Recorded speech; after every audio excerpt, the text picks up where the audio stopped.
It's finals week. That's right, everyone. World Finals. The whole year has been building up to that. And guess what? It's Hotline League time. We're going to be talking about World Finals and more over the course of this episode. It's going to be a really fun one because tomorrow I head to London to watch them in person. We're going to be talking about that. But let me introduce my co-host for the evening. It's none other than Cubby. Cubby, how's it going? I'm doing well. So I really enjoyed semis. I know that they weren't quite as competitive on the scoreboard as people thought, but I thought we got fun games, and it's fun to see the meta change every week. And excited to talk about that. And then the ever-moving off-season, especially across the pond in EU. It feels like EU has a lot more moves at the moment. Yeah. I think, look, we can sneak one or two EU takes in on this episode. I know we're in an international era with the world stuff going on, so I think that's fine. But we'll be talking about that type of stuff. It's funny because while the matches were cool and there is a lot to talk about going into finals, it has been a bit of a quieter week for the past week or so. Whenever we're talking about League of Legends, there's not as much crazy news coming out, so we might end up with a shorter episode, but that's fine. If we do, we'll concentrate on making some really great conversations around some awesome callers. So we also have a wonderful guest here, none other than Nymaera. Nymaera, thank you for staying up again. What time is it? Okay. It's 3 a.m. now because we had the clocks change in EU, so we get one less hour sleep. I don't know, whatever it is, it's earlier now, so it's easier for me on this time zone. So that's cool. So yeah, thanks for having me, guys. It's good to be back. Oh my gosh, it's previously it was 2 and now it's 3 for you? No, it was 4 and now it's 3. All right. Well, or something now like that. we're that sounds in right. a better spot then. For some reason I thought that whenever we did the show it was earlier than that, but it might have been different for Jamal. Well, I'm in Berlin. That's what it is. So yeah, yes. although I will be going to London tomorrow also for finals. So I will see you there maybe. Yes. I can't wait to sample the amazing British cuisine. Oh, shush. Shut up. I'll find you a good place. Not this again.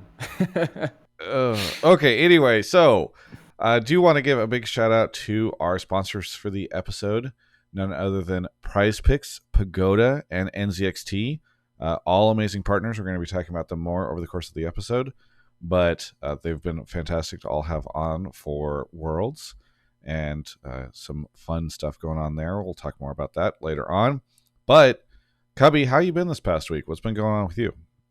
I've been good. We'll save some of what's been going on for my shout out at the end of the episode, but let's see. Overall, Kangas had a birthday, so we had a get together thanks to him, as he's a guest in the program. Shout out to him. Birthday actually is tomorrow, but we got together this weekend. We had Mazel over to watch one of the semifinals, and then I've been catching up on some media. I've yet to see the latest episode of The Penguin, but I know that you were talking about Agatha as you were going through that, Travis. And I gotta say, the last episode of Agatha was really, really, really good. Okay. So I know I told you, and you're gonna watch it on the plane. I'm a couple episodes behind, because I've been saving it for my flight. Yeah. Also, the Bears lost in the most tragic and depressing way possible. There was a 60-yard Hail Mary that bounced off of our defender's hands and then was caught in the end zone by the Redskins. And I was being pinged by Hotline League fans in both the LCS Discord and Twitter, and that hurt. So shout out to Pacemaker. Nymaera, do you keep up with American football?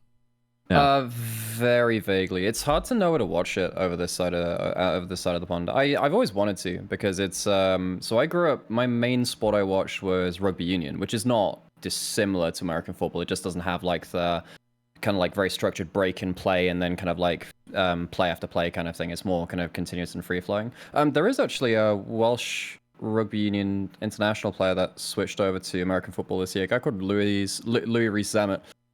He went over the pond to try that out. I hear he didn't get a place on the team he wanted on the starting team, so he traded to a lower team, and now he might get a chance there. But yeah, I've always liked American football because it's very strategic. I think it's probably the most coaching dependent game in traditional sports, and I find that really interesting. But no, I've never really had a much of a watching history of it, though. I'd like to. It seems really fun. Yeah. Kirby, you want to give an explanation of how folks can call into the show? Because I know we're a little quiet. I didn't do a good job of reminding everybody that we'd be doing the show today because I was recovering from my MagicCon travels this past weekend in Vegas. Yeah, got what back was very up with late you? this morning. But before I give the spiel, Yeah. how were your ventures? Well, here, no, you give the spiel first, and then Okay. while we're filling up with takes, then I will talk about MagicCon. Okay, well, discord.gg/Travis. You can join the Discord, drop your take. You at me, at Cubby in the Discord. That way I see it. If you want to get pulled in, you have to wait in one of the waiting rooms. And yeah, if your take's good, I'll pull you into the actual waiting room, and we'll get you on the show to talk with me, Travis, and our special guest, Nymaera, for the day. And as I'm I said, very special. I think that it's going to be a quieter episode just because there hasn't been as much. So this is a great episode if you've been trying to call in about something, especially if you have a take about finals or semifinals, anything about worlds, etc. We'd love to have you on the show. So please go ahead and put that take in there. And then make sure you do join the voice channel afterwards, because it's going to be really difficult to get you on if you're not into one of the voice channels. So go ahead and throw those takes in, get in the calls. And, I mean, if we take a while, I mean, I have a quote unquote take which was on Reddit League front page, and that got a bit spicy recently. If you want to chat about that. Okay. So I had a clip on a podcast which I was on recently where I'm not saying I worded it the best, but effectively the core point is League too dependent on FAKER as its main storyline? Does that cause issues in a long-term scenario for League of Legends if we are very codependent on FAKER? I know that a lot of other sports have had this with their big players too, but is that now the case with League? I will say our first call that I have pulled might kind of involve that, Nymaera. Sure. Okay. Cool. So I think that will make its way into the conversation. I did see that, and I do think that's an interesting discussion, especially as we go into this. There were a lot of good discussions about that, so I'm sure we can work that in at some point. Anyway, there's a fallback option for you. Yeah. No, I think we'll definitely have a conversation about that as well. Do want to just shout out everybody who I did meet at MagicCon. I had a really good time this past week, and got to play a lot of Magic and had some good interactions with people that came up to me and said that they listen to Hotline League, or that they still really love all the content that I've made over the years and all that type of stuff. So, or especially people have been really enjoying the surprise test, which if you haven't seen this past week's surprise test, it is very fun to see FAKER try to name League of Legends skins as a person who he doesn't use any of them. Yeah, well, exactly. Well, so I try to make it a little easier for him by making the whole test about the World Championship skins, right? So he is somebody who has played in, I think, is it now a majority of finals? This is his 7th finals, and we've had 14 totals, so he's played half. That's Phil. Yeah. That might be the greatest FAKER legacy stat, by the way. Yeah. He's been playing. He'll have played in the majority of finals since he started playing. You know what I mean? So 100%. Yeah. And one of them was in Freak's basement, so does it count? Yeah, exactly. Which has me thinking lately that we might be a little too dependent on FAKER as a storyline. Wow, I've never heard that take before. Let me know, what's your logic? yeah. Well, I'd like to hear what your thoughts would be on my logic. Anyway, whatever, we'll get into that later. But I did have a really fun time out in MagicCon, and then I got back very early this morning, and I am headed to London tomorrow. So just been getting ready for that today, and gonna have a lot of fun there. If you are going to finals and you see me, please say hi. I'll probably be stomping around FanFest and all that stuff while I'm over there. Yeah, same. Yeah, there's obviously there's going to be a ton of people there, and I think the good thing is because the O2 has one, really good public transport links, and two, it's just a really nice area to be in. So even if you don't have tickets to the day, but you want to hang out in the atmosphere, the O2 is a good place to hang out. I know that so for instance, the LEC studio, there's not much around it. You couldn't really do much there. I didn't know what it was like in Paris, but yeah, if you just want to hang out, it's a great place to go to. Cool. Yeah. No, I'm looking forward to it. So. I'm not looking forward to the very long flight that's painful from LA, but I think once I get over there, it'll be cool. So awesome. Well, we do have a caller going into the waiting room now. So again, folks, please share your takes, get into the voice chats, and then Cubby, if you want to go grab our first caller. Yeah. All right, let's do it. Cool. Off Cubby goes to grab our first caller of the night. Thank you to... Let's see, the Noblet, Austin 7B, Rambling FC, CR Vanover, Careless, Troglodyte Toes, PP Doc gifted a sub to Tyreek, the Waffle Foot for 62 months, my gosh, Perchy 99 for 4 years. Very impressive. Thank you so much. We got our first caller of the night here. It is none other than Yami. Yami, where are you calling from? I'm calling in from the DMV. Good to have you back on the show. What do you want to talk about tonight? Okay, so my first take, I wanted to set up by noting if BLG win this upcoming weekend at finals, they'll be overturning 3 LPL curses, which is that 5 Chinese can't win, a Chinese mid can't win, and a Chinese team can't win best of 5 versus T1 at Worlds. And I wanted to then, my take is basically, I think BLG winning would be healthier for the sport overall going forward than T1 just picking up what is, I don't actually think should be an expected win, but I think people have started to kind of talk about as an expected win. Because you see a lot of people kind of treating it like this is a done deal, and that's super boring because T1 just won last year, et cetera, kind of thing. And I think LPL managing to go to win would do a lot for fan sentiment, at least in the West, just because when you have an expected outcome start to happen in anything, it starts to get boring, where you don't feel like there's an excitement or like actual element of volatility to a sport. If it's just if it's just an expected outcome happening every time, it just starts to get boring, and you're going to eventually start to lose fans who want something exciting to happen. So something exciting happening and showing like there is still sort of a competitive thing that can happen in World Finals. It's not just going to be like a T1 3-0 versus a Chinese team again. I think would be healthy going forward because it will make people feel like there's something to actually tune into these things for. Yeah, it's kind of weird because I feel as though this Worlds has felt very competitive between all the different teams.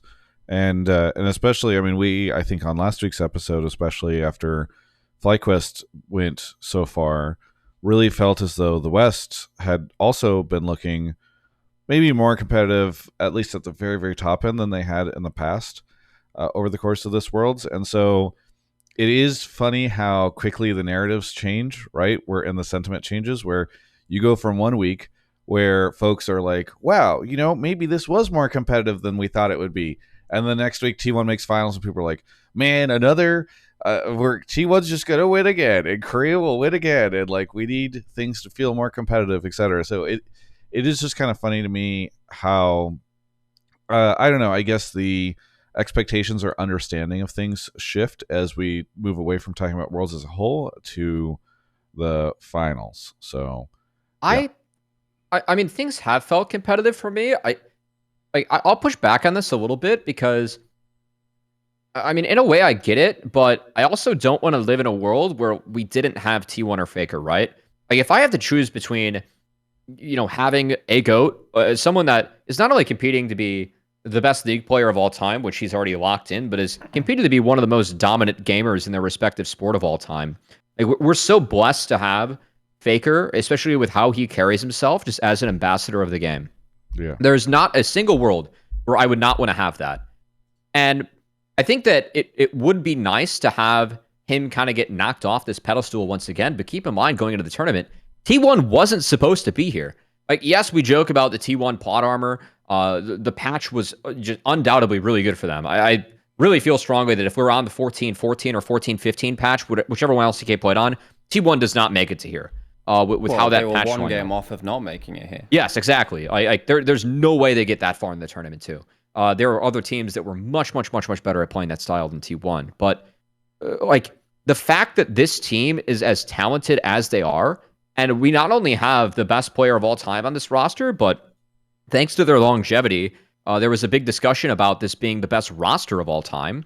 Like I somewhat push back against that because they don't have enough domestic titles for me, but if you look at their international success, they've made 5 out of 6 finals, like being a core. Like, that's filthy. Like, that's insane. No one else can touch that, right? So do I think we need another team to win to like actually take them down? No. I think that what we need is like I mean a good final, but I think that like eventually people will latch onto other players as fans. And does FAKER prevent that? Maybe, but he earns all of it. All this guy does is win, have success, and is a brilliant ambassador for the game. So I don't think we need to have a final where BLG wins to kind of breathe new life into the game. And I go back to thinking about when Samsung beat T1 in 2017.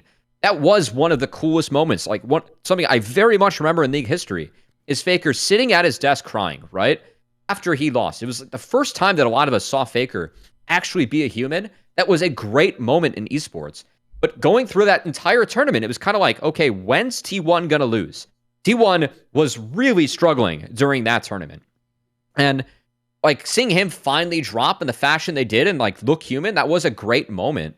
But I don't think we need T1 to lose to get more great moments. I don't think that it's a need for the sport in the long haul. I love that you bring up that photo because I think it is very symbolic in this particular argument because there is that one fantastic photo, again, of the confetti coming down and FAKER crying his eyes out there.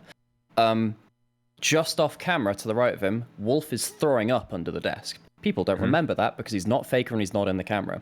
And that is, I think, quite indicative of sometimes what happens around the FAKER thing, where FAKER is the GOAT. People who don't have any interest in League of Legends or the esport know FAKER still. He is an incredible ambassador and he's incredibly well known.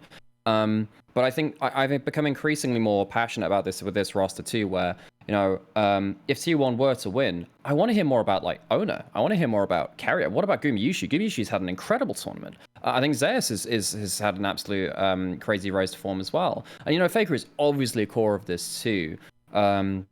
But yeah, I think that the part of the burden of that crown is that sometimes it ends up taking away something from the people that support you to that point as well. There's a whole bunch of stuff around there. And at the end of the day, I think that, you know, T1 has a whole bunch of fans and all of these people are going to get their flowers at some point anyway. But then the question is, you know, of course, across global League of Legends, you do have to bring it back to that Season 7 point and think about, well, actually, I remember quite strongly at that point, people wanted T1 to lose, SKT to lose at that point because it was like, it's not even competitive, blah, blah, blah. It has been a different route for this T1 roster because, as you said, they were very, very down coming into this world. So they were one game away from KT roster knocking them out of world contention. I think, for me, obviously, on the LPL side of things, I would love the LPL to get another title. And particularly for Bin and Knight, they would join a very select few players, which is like FAKER, Mako, and Horn, who have won a world championship and an MSI. Very few people have done both. I can't remember if anyone else has done both. It's a very small amount either way. And I think that, you know, for me, Bin and Knight are generational talents. Now, as it stands, and just towards the caller's point as well, I think a lot of people are writing off the finals. Sadly, I kind of am too, because On has been figured out. If you just ban away his Rakan, this guy is not good. I love him to bits when he's on form, and, you know, I've followed BLG for the last 2 years. They've been a historically dominant LPL team in this year. But On, if he's playing the way he does against Carrier, the way he's been doing, sadly, I don't think the game will be about, you know, Knight versus FAKER, Zeus versus Bin, these matchups, which I really want to see. What it's going to be is On completely, you know, poop in the bed, Carrier completely taking over the map because everyone's crushed their lanes, and you get this whole kind of three lane push, full court press kind of style from T1, and actually those solo lanes can't play because their jungle support is so far behind. How it's incredible that BLG have made finals, considering the fact that, you know, Shun was subbed back in. Shun has not looked he's looked fine, you know, he's been serviceable, but if you told me that Shun was on a world's finalist team, I'd be like, well, he's a bit lucky, isn't he? And I think the same with On as well. Even Elks had his stumbles at points too. So the fact that the solo lanes of BLG have managed to get to this point is kind of incredible from them. You know, Bin and Knight had incredible series versus both HLE and then, of course, versus Weibo as well. But yeah, I do think that core of this point does come back to what I was saying, is that I think in the long term, you need other teams and heroes to rise up to the occasion. And the point which I made, which got put onto Reddit, and oh god, there were so many messages which were in my replies after T1 won. They were like, "Oh, Knight versus Joe, you got to earn it first." Absolutely, they do. Completely take that. I completely accept that. That's absolutely true. But the premise of that question was brought up in terms of who would I like to see in finals. I would have preferred BLG versus Gen.G for the Knight versus Chovy thing, but I think BLG T1 is still a good finals as long as the gameplay is good. At the end of the day, I think that there is no more legitimate a tournament win than going through T1, and I think that that's another big thing here too, is that whenever T1 win tournaments and stuff like that, I think a lot of people will brush off people like Chovy and say, oh, he didn't perform at Worlds again, stuff like that too. If you build up these people who have had great years and you accept their values for what they are, it also makes your favorite player look better too, because they've beaten a competent, respected opponent in the same way too. So I think that having that sort of mindset where actually you respect the work and the talent of these players coming into these big matches, I think it kind of, a rising tide raises all ships. It makes everyone look better in that sense. It's, be realistic about it, but don't also just brush people off because they're not on your favorite team. I mean, to be fair to this, like, I think the best international rival that T1 has undoubtedly had on the streak is BLG. They've played them the best throughout all of this. If you're thinking about opponents outside of Gen G, and 3 best of 3s they've lost to them. One at MSI last year, which knocked them out, and then 2 best of 5, sorry, at this MSI, which one in the upper bracket, one in the lower bracket, which knocked them out again. Like, I'm glad that we actually get a final between these two teams, and I think that this is the best iteration of BLG that T1 has faced. So even with off struggles, but T1 gets to face T1 no hands, and now they get to hopefully face T1 off if you're a T1 fan. So we'll see if that ends up going their way. But I don't know. We're really lucky to have someone that is as successful as FAKER and T1, and I don't think they need to be knocked off their high horse in order for people to be a bigger fan. If anything, I just hope that it is a close final. And I really hope that people recognize that BLG has been their strongest opponent outside of Gen G that T1 have had to face in the past 3 years in this iteration of the roster. Because for me, that does build a lot of hype for this final, especially with the storylines that the Culver started with, which Chinese mid has never won. 5 Chinese players have not won Worlds, and T1 has never lost to an LPL team in a best of 5. Like, if BLG were to win and actually kill those narratives, it would be massive. Bonus here is every year that JDG has not qualified for a World Championship since they first made it, an LPL team has won. So now JDG not here at Worlds, the stars have aligned.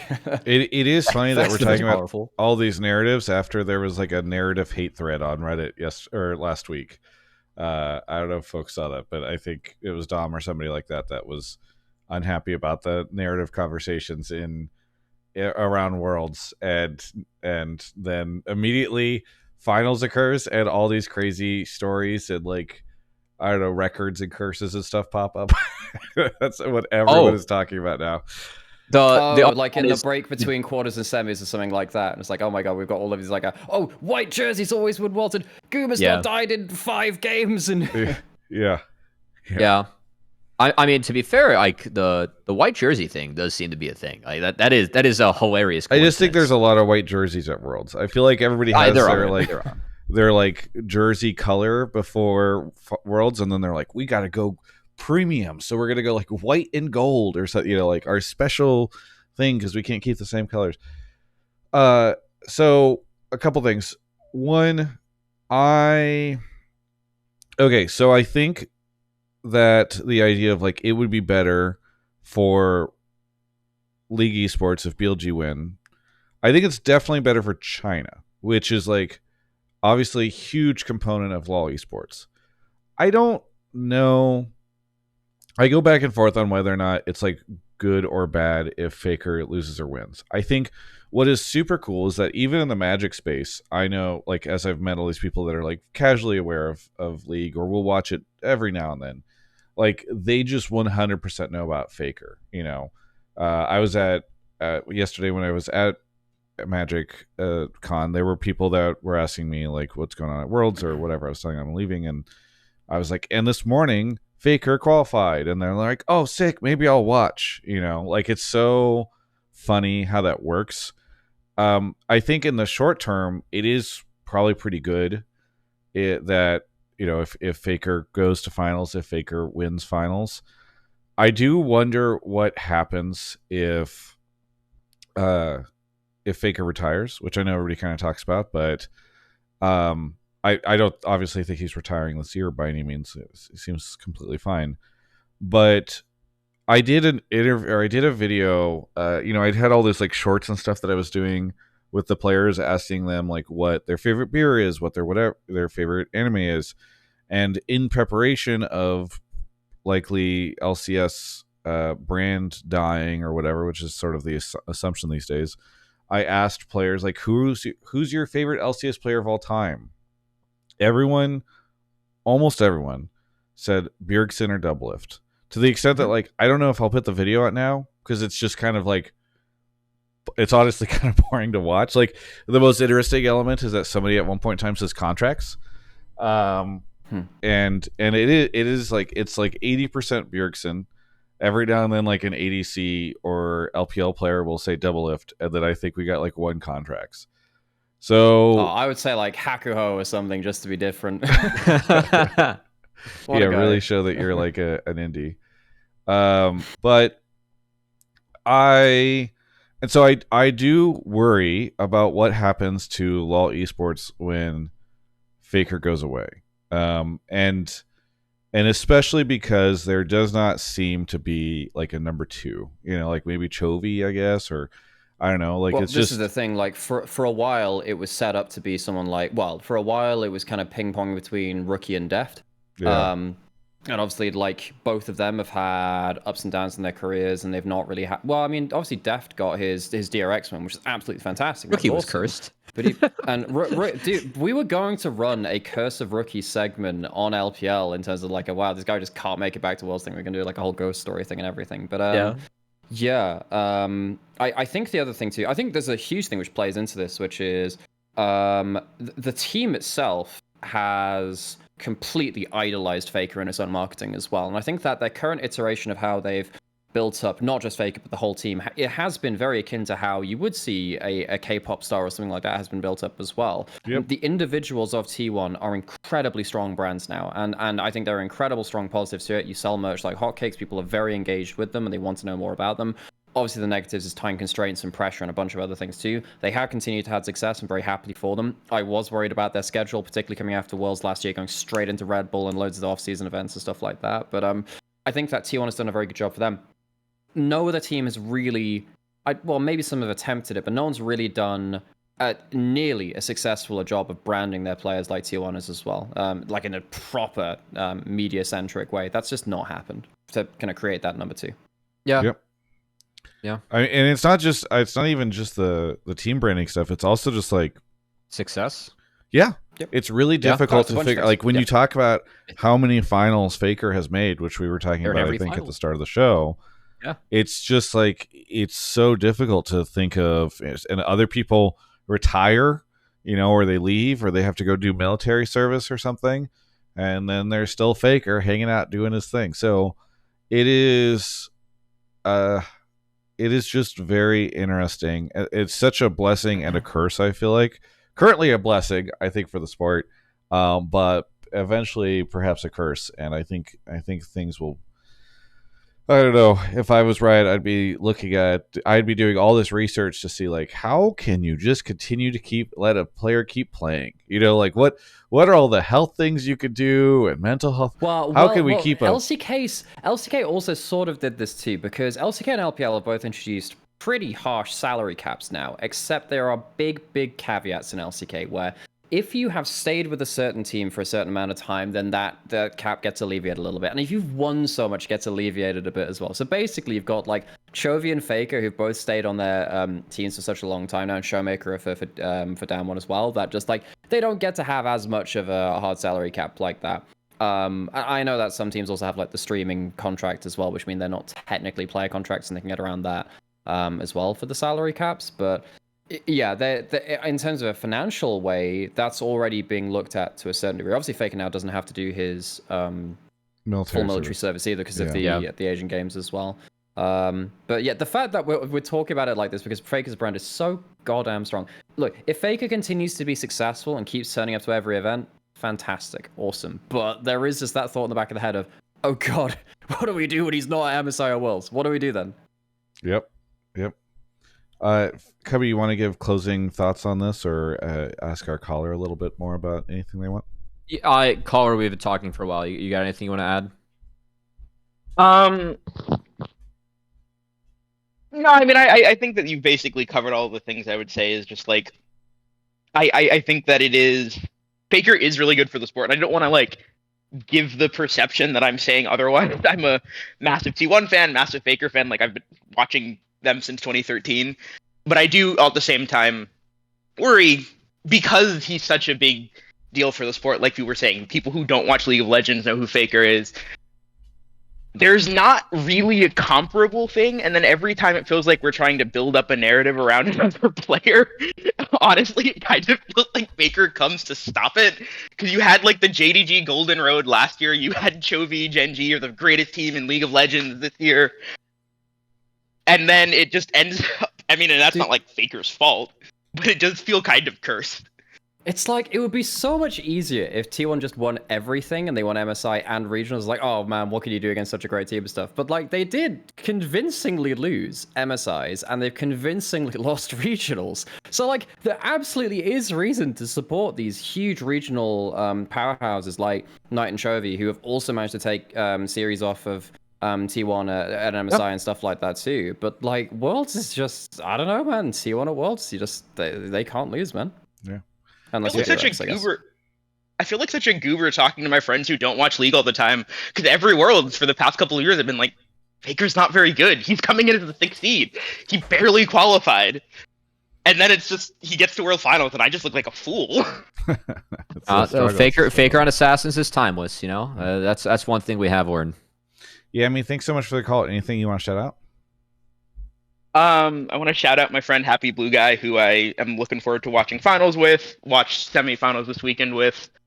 And I want to shout out SK Telecom T1, who I'm hoping win finals this weekend. Yeah, exactly. I mean, it's hard not to root for them. I get it. Thanks so much, Yami, for the call, and we'll catch you next time. Thanks. All right, Nymaera, I'm sorry to subject you to this again, but it is time for the Pagoda snack break, where Cubby and I both enjoy Pagoda egg rolls, official sponsor of Hotline. I don't get one. You kidding me? Damn. We gotta send one. That was I really got to figure out how I'm gonna do. Can you bring one on the flight to London? Can you give it to me tomorrow? I don't. Yeah. I'll have to investigate what bringing what my cold pack options are. That would be very fun, but also perhaps very difficult. Well, thank you again to Pagoda for sponsoring this episode of Hotline League and all of our World's Hotline Leagues. It's been really cool to have them on board. During the Pagoda snack break, we take a delicious bite of Pagoda snacks. Pagoda snacks, from crispy egg rolls to crunchy cream cheese wontons and savory crab rangoons. Pagoda snacks is ready to crush your cravings. Again, Hotline League brought to you by them. Shop for them in the freezer section at your local grocery store or get them delivered with Instacart, because guess what? It's time to put the egg rolls in for the Pagoda snack break. Pagoda chicken egg rolls have a crunchy wrapper. That's what I'm eating right now. Are made with white meat chicken and are air fryer ready. In fact, I just made these in Kobe's air fryer, which I have unfettered access to while he is in at Worlds. Let me take a bite.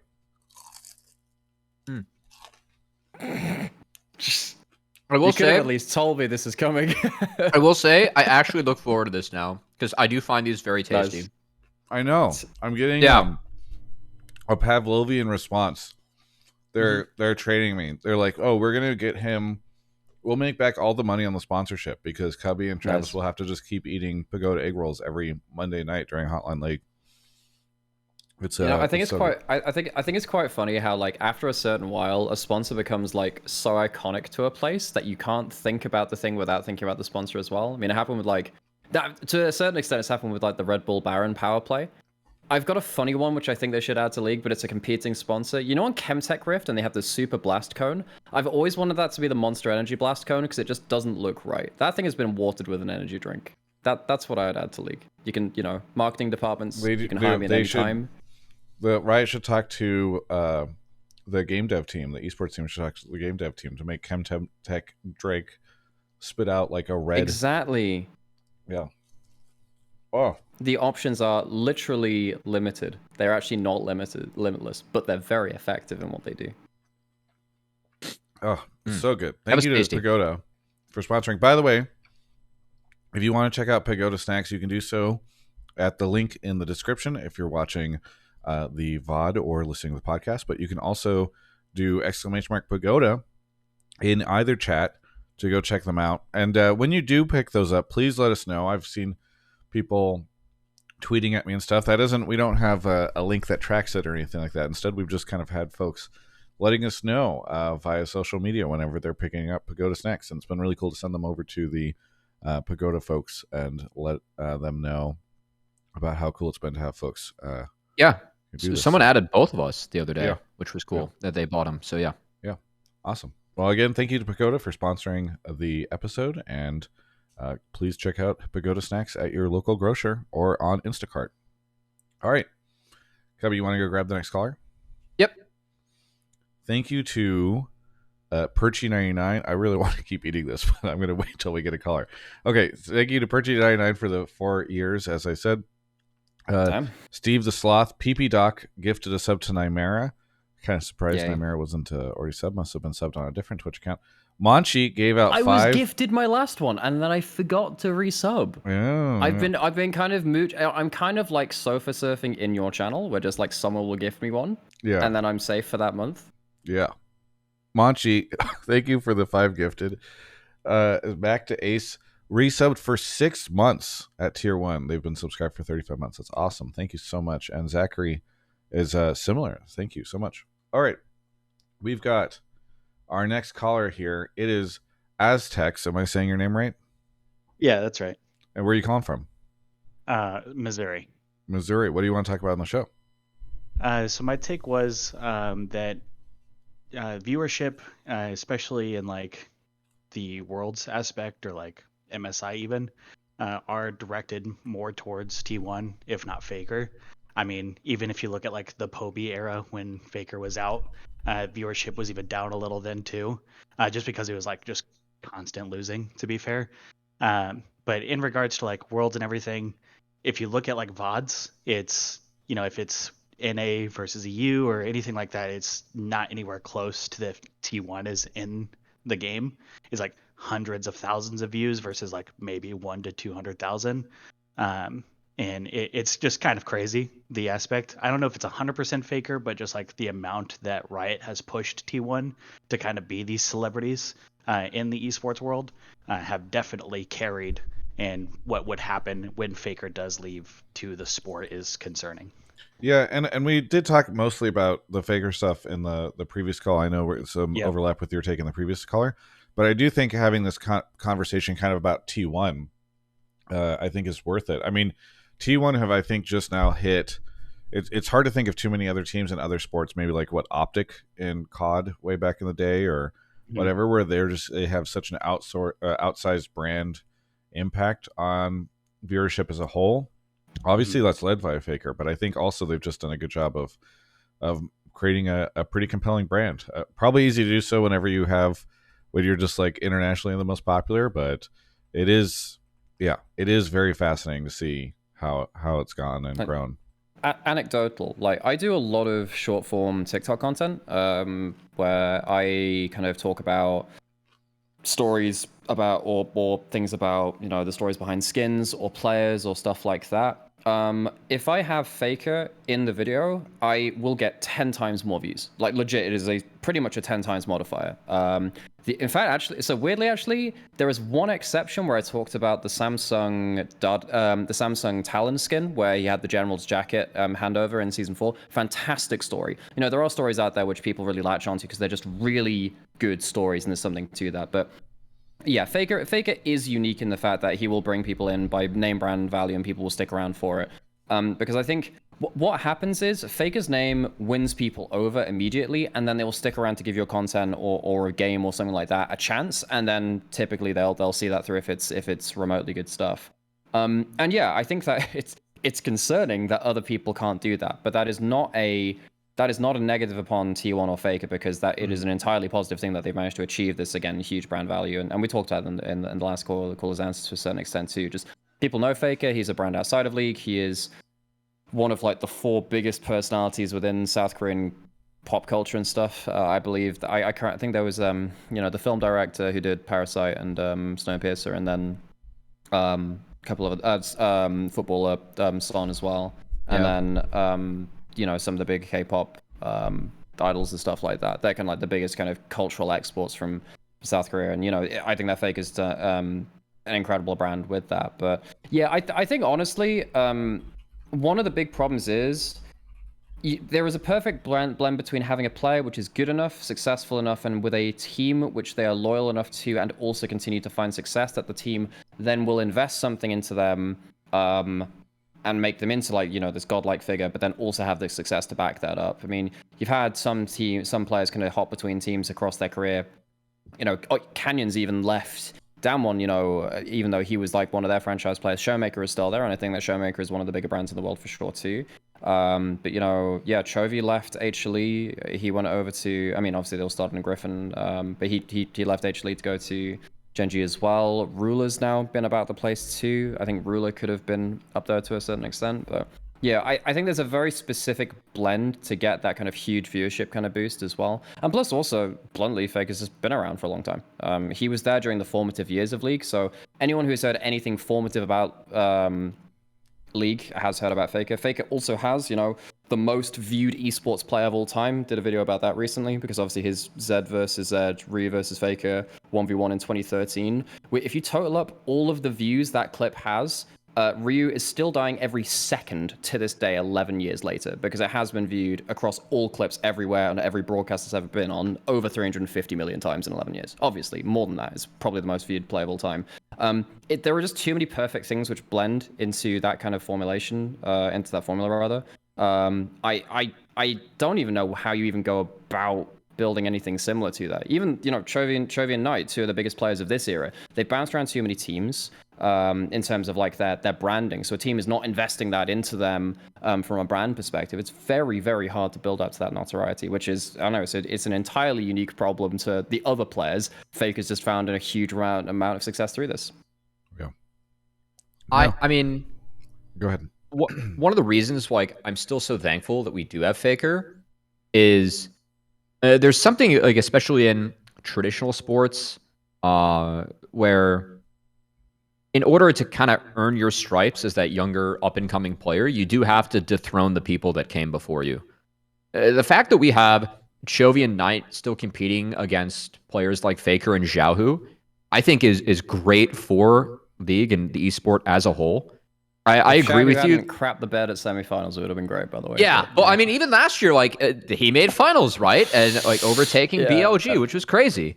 But I think that, you need to have great players that do stick around for a long time in order to, have players like Chovy, have players like Xiao who earn their stripes. And to be fair to Chovy, has he done it on the international stage against FAKER? No. But has Chovy and Genji just bash T1 and FAKER domestically? Yes. So that helps build up the next generation, the next players. Like in the NBA right now, we have LeBron doing stuff that's just absolutely mental in year 22. We've very rarely seen a player that's been this good for this long. And especially in the Bronzescapes, he's still so athletic for his age. He's the oldest player in the NBA. He's playing with his son on the roster, which we won't get into because, it's fine. Nepotism exists in a NBA too. But like the fact that he's able to have all these accomplishments and then have the next generation of players have to go up against him and beat him in playoffs and in the season, that is a blessing to the sport. So, is a lot riding on FAKER right now? Yes, but he's still earning that by winning. And as long as he keeps on winning and performing it the way he does, then he's going to keep on earning it, right? But there will be a player that's going to overtake it. The whole thing about, like, in a certain way passing the torch between generations of players and stuff like that. I think one of the biggest examples of this, again, I was speaking on a similar topic in another podcast, and this came up there, was Usain Bolt, because Usain Bolt was the face of sprinting. And we talk about, good ambassadors for a sport. Obviously, Usain Bolt was absolutely one of them too. But he stuck around long enough for an extra Olympics when he probably wasn't going. He obviously still made the finals, but like he was definitely that was the last shot, and he wasn't favorite to win at that point, but he still stayed on to kind of pass that torch to people who would end on, kind of like saying like, well, I was the person that beat Usain Bolt and stuff like that. Now, obviously in League of Legends with meta changes and stuff, but that's a whole other thing, by the way. Meta changes. I think that actually the special thing about this roster of T1 is the fact that, I mean, obviously I think there's a negative in terms like the best. I don't think this team might have the best peak of all time, but actually having 3 years of reaching so many finals over so many meta shifts, that is very unique or an unprecedented territory, which makes the conversation at least very interesting, right? I think with those meta shifts and saying, well, okay, some things can come back in go out and come back into power and stuff like that, does mean that you are not necessarily even consigned to like an early retirement, because like, you know, your style of play or multiple styles of play are kind of less effective. I think it's probably too late for Faker to have a kid and keep playing, right? Like with the kid as he probably the kid becomes 17. Yeah, probably. How old is he? Faker is, I want to say he's like 20. And he's my age, so he's 28. LeBron had a 22-year career. Like that's ridiculous, you know. So we need Faker to have a kid. Play twice as long as he already has. Yeah, 45. So the funniest thing with that was Ambition, who, you know, like in Korean kids, I think it's before they're 100 days old, they have like a baby nickname, which is not like their official name. He named his kid Jarvan the Fifth because that was the Ambition was like one of the greatest Jarvan players of all time. That was funny. That was great. That is pretty sick. My favorite anecdote about Ambition is that when he streams and he makes a really good play, obviously he was in the Rise music video, that was his story. So the chat screams, "Rise, Rise," and when he makes a really bad play, they go, "Rice, Rice."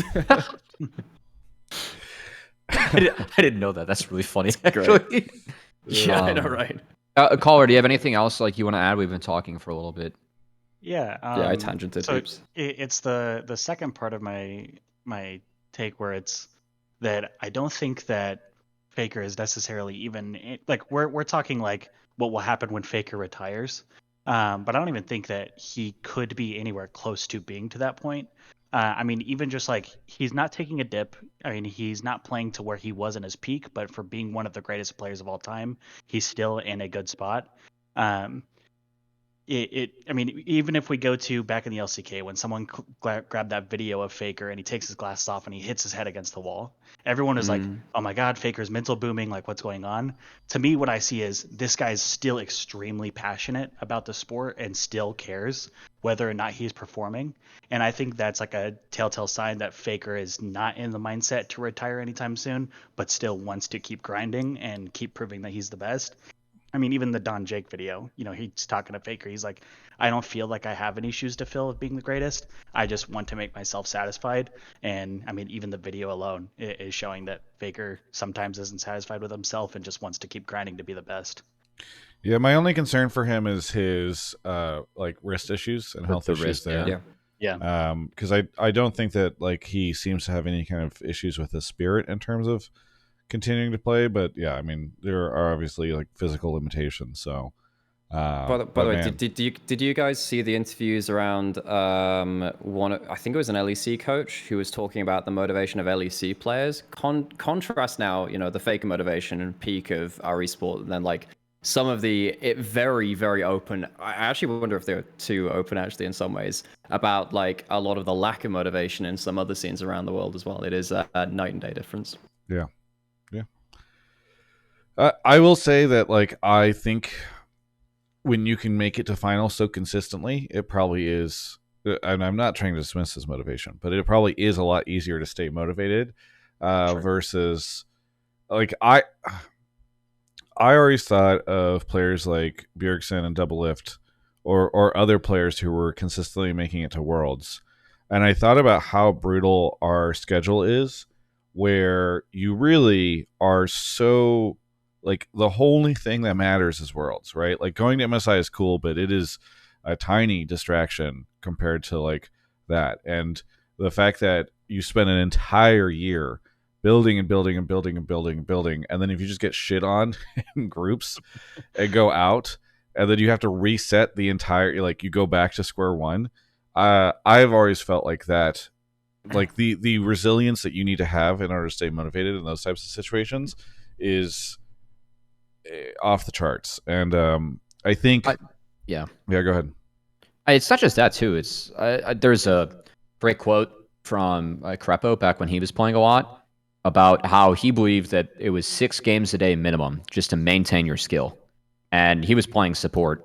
I can't imagine doing that in like lanes that are more mechanically demanding, just to stay on top of a game that changes every 3 weeks. The what's played on the ladder and how it's played changes every day.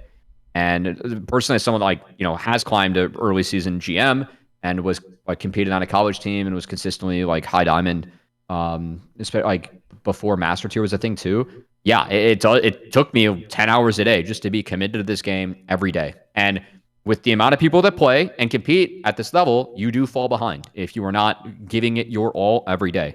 So it's not just the fact that they're going and playing on these big stages, which I think would really help motivate. It's the fact that when off season comes around, and these are the guys that are still going back home and grinding. Like I remember when, and now more than ever, by the way, because actually right now I think laning ability goes up every year, so it's always an increase on the amount that you need to kind of keep active.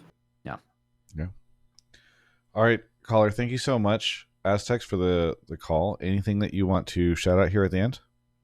Yeah, shout out the sponsors. Shout out Travis Gafford and Hotline League. You guys honestly keep even just the postseason alive and give us content to absorb, when rosters and everything are going on. And then shout out the homies that I play League with, and then shout out the boys that I go play Magic with over at 5C. Yeah. Nice. Thanks for calling. In. Yep. Yeah. Thank you.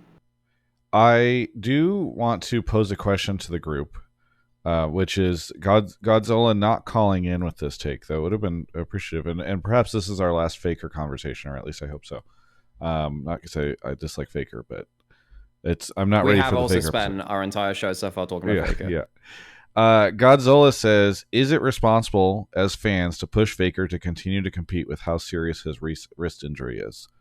And I think what I would say is, like, one, I don't think Faker's probably like, I mean, I don't know, maybe he is, but I find it unlikely that he's like, I really want to stop, but these fans keep pushing me and I can't stop because the fans keep pushing me, Well, like, Faker's talked about wanting to play for forever himself, so yeah, I think that is more inherent. Like, I think it is Faker who pushes Faker to continue to compete with how serious his wrist injury is. I think the other thing is, like, I realize there's been public conversations, there was the documentary, etc., but, like, ultimately the health of an individual is between them and their doctor, and so I think unless we are their doctor, we're not in the position to be saying you need to stop playing or you should be playing or whatever, especially with such limited information that fans get. So I don't know. Fans' job is to love and appreciate the greatness while we have it, and when he decides to hang it up, then he has every right to do so. He does not owe the sport anything more. We're lucky that he's still competing at the level he is. So yeah, cool. All right, you want to go grab the next caller, Cubby? Yeah, I got you. Sure. All right, we got Zachary GG. Thank you for the 25 months. Says, I only watch World, so I know that what's going on during the world-renowned podcast Hotline League. Thank you, Zachary. Magnarius, thank you for gifting the community sub. I really do appreciate that. Over on YouTube, we have no memberships or super chats for this episode, so I do want to just mention that if you would like to if you're watching over on YouTube, becoming a member is a great way to support the show. It does get you early access to content whenever it goes up. Like, for instance, there's a good chance that Surprise Test will probably go up tonight, even though it won't be up for a little bit later. The other thing is that you do get access to some exclusive videos, so it's just kind of a cool way to support the channel. If you feel like becoming a member, you can do so over on YouTube. DC the King is here. DC, where are you calling from? I'm calling from Cincinnati, Ohio. Cincinnati, Ohio. What do you want to talk about on the show? So my take is also T1 related. I know you said you don't want to talk about Faker too much anymore, but mine's a little more like I was thinking about, as I was listening to the dive, how they're like the magic of T1 and they just keep winning and it feels like it's not analytical. And I was thinking maybe it's because T1 is the best team at just like this iteration of T1 is the best at downloading a meta and taking 2 months to perfect it. And maybe that explains maybe why certain teams at Worlds do better and worse. Like Gen G might be better at adapting to the changes in patches than T1 is over the course of a season. Or like why Weibo Gaming is all of a sudden good 2 years in a row at Worlds, even though they're coming in as the 4th seed from LPL. No, we don't apply science to Weibo, don't you worry. Well, that's the thing, but it feels like we're not applying science to like T1 anymore either, right? Like they just show up and they just are good. And now it's like Weibo 2 years in a row, they just showed up and they just are good. So I don't know. I was just wondering what people's thoughts were about that. And then maybe like long term, like what does it look like if we did less patch changes, which I know is the opposite of what LCS did this year, which is playing on the live patch. Would we have different champions and a different like League of Legends history. I don't know. That's my take. That's interesting. I will say I have one anecdotal evidence of this. I think it's sometimes not downloading the meta, but also adjusting. And I think the beauty of this T1 is I put up a thread on Twitter, and it was just like, hey, this roster's been playing together for 3 years. Who would your MVP over the 3 years be, right? I think the majority said Faker, but every name came up at some point. And I've always said about this T1 is on any given day, anyone on this roster can be the best player in their role in the world. That is, I think, just the ridiculous part about how good this lineup is. And I know that last Worlds, when the tournament started, they didn't have a great start to the tournament. And I forget which game they lost in group stage. I forget. I think it was to Gen G. Yeah. Gen G, yeah. But there was a Best of week 3. break. And afterwards, they came off of that and they completely flipped their meta read. They started playing ranged supports again, which were very much out of the meta. This team is so good that they can dictate the meta. What was the meta by the end of the tournament? It was ranged supports. What's been going on this tournament? We've seen a lot of Ahri. I don't think that they were first to that, but they've definitely been the big pilots to that. I don't know like if they had any really unique reads on this meta, Nymaera. They have some of their pocket picks. Gragas. Okay, Gragas. Gragas. But I would kind of consider that some bot lane stuff as well, like the K. Right. Yeah, like they have some unique flare picks, but it's nothing that's really bled into the meta. Yeah, so they're just playing the best early game. Yeah, I will say, I think there are a couple of points. There's a bunch to talk about there because in terms of like T1, every player on this team can be the best player in the world. I don't think they're unique in that, by the way. I think that JDG last year had that. I think that well, I think maybe Gen G weren't at that because Pays wasn't like world's best, but even then he had some good moments. And then obviously Lens was Pays and Lens were like the ones which were like a little bit more hit and miss than that one. But we have had teams like that which can be to that level before. Like I said, I think JDG last year were definitely up towards that level. In terms of the whole sitting and downloading a patch, yeah, obviously I think T1 have been very good at kind of like being quite realistic at kind of like knowing what their own strengths are. I also think when it comes to playing at Worlds, this is I had this conversation recently again after the semifinals because obviously it's just really come to the fore with this. I think T1's style of play works better on big stages compared to some teams like Gen G as well. If you think about Gen G and their comfort meta and how they play the game, I think there are two school of thoughts within the LCK. One is a slow roll controlled play through front line, kind of staying strong and play for like your second and third cooldowns. You try and keep things cool and you try and play things by locking down the map and playing quite reserved. But like very efficient with how you reserve with that too. Then you have like T1 down one, which is like big explosive combo plays, everyone on the same page playing very, very aggressively. When you have, thousands of people around you screaming at every play you make and stuff like that, I think it is much easier to channel that into aggressive kind of fast-paced engages rather than trying to actually calm down in that atmosphere and trying to play things that are a bit slow. If you listen to the interviews coming out from Keen, Canyon, and a bunch of other people, they said that they got their timings all wrong, that they were struggling to be calm and reserved in the right kind of moments as well. And, as soon as they made that mistake at Baron in game one, effectively just their mental was shot after that point and they couldn't kind of like recenter themselves. I think that actually can be a factor in this too. That's a lot of like me assuming things, so don't take that as hard and fast fact. But I think that's definitely something where you look at when T1 are at their best, they are playing hyper aggressive, engages on the same page, they play through exemplary laning phases which unlock owner and carry to be out on the map and just continually finding picks and combos and stuff like that. I think it's very easy to buy into a crowd energy like that, which makes me think actually, if every game was played in front of 10,000 people, would T1 play like this all the time? Because I think there are very few teams in the world which play big stage games to such a higher level in their regular state than T1. It's a very rare thing, actually. I made a tweet about this, which was, just don't take the world's buff for granted. This is a very weird thing. I think someone brought up the example of like the Astralis CSGO roster when they would just like every big game, they would somehow do something magical as well. And that's a fun comparison, stuff like that. And then towards the last point as well, in terms of, because I think this is a completely different topic, but in terms of if we had less patch changes, will we have a different competitive history? Absolutely, yes. And this is a topic I'm really passionate about, because I think it dips into something which LS talks about too, which I think is a very important thing. There's a term in mathematics called a local maximum and then a true maximum. If you have a curved graph where, higher peaks are better and obviously troughs are worse and stuff like that, lines are very rarely just one smooth curve.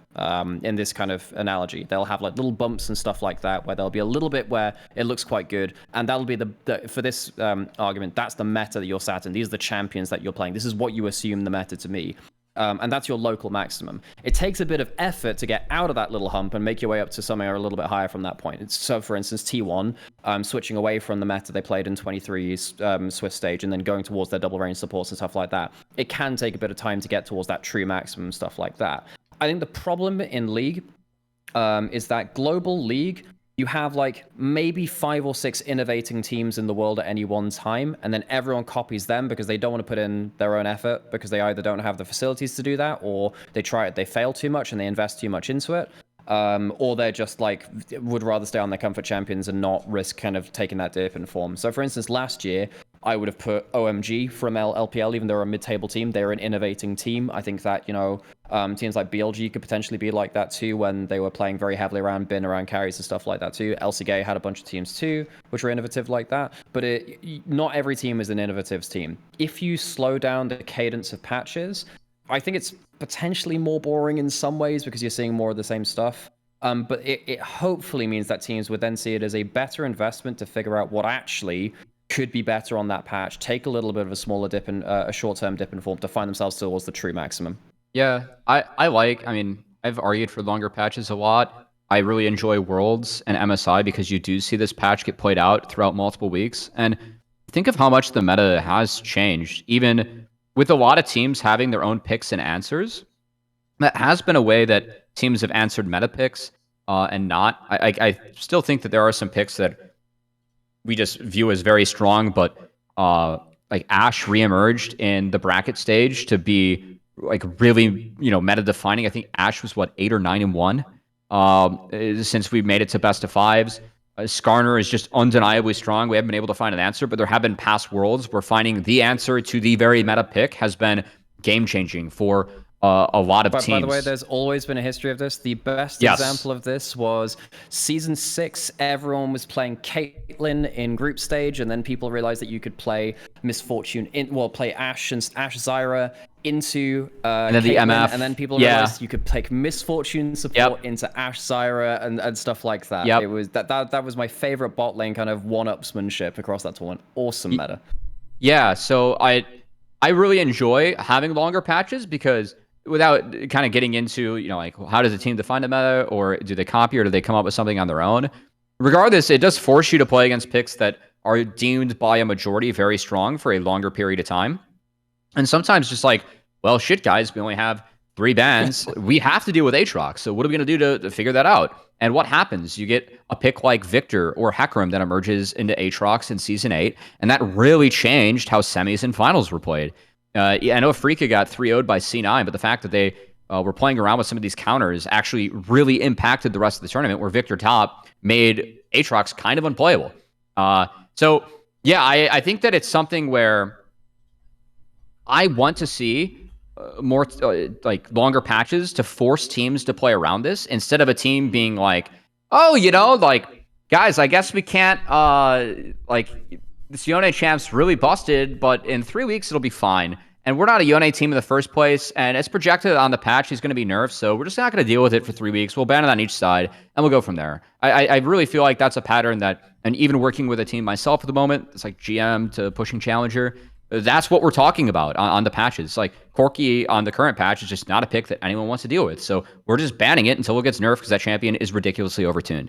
If you're stuck with it throughout a tournament, you're going to have scenarios where you have to face it. So, yeah, I think it's also very different talking about this in best of 1, best of 3, and then best of 5 as well. Like, so for instance, I actually didn't mind, because I know a lot of people were annoyed that Weibo were letting Skarner Jax go through onto red side. I didn't mind that. Like, realistically, I think they in game one, like they realized game 1 was fine. Bin wasn't, but game 1 was fine, and then actually they realized actually Bin's not playing these team fights that well. I think we can give it to him again. And game 2 was desperate. I have to say, I didn't. If I was Weibo's coach, I'm like, look, you're in enough trouble as it is. You got to try something weird. Yeah, but that's the thought process either way, right? You have to be able to deal with the OPs in some way or other. Yeah. Oh, finally. I was taking a Pagoda snack break while you guys were yapping back and forth. I kept trying to cut in, and then one of you would be like, and then that's the other thing. All right. time for me to steal the stage for a second and talk about my theory, or one of my theories on why T1's able to do this. And that's the mental component of having done something already, which is these 5 guys, as like, we rarely ever see rosters stick together. You know, like, it's sad what happened to G2 this year because of the fact that, like, I do like it when we get rosters that stick together. I'm not saying that changes don't need to happen sometimes. Sometimes it's very clear that a player needs to go, and, like, I respect a GM's decision to do that. I guess whatever, they're not doing it constantly. But I think that, you see so often this thing where somebody, like, works so long to break a record, and then once they break it, they can just do it consistently.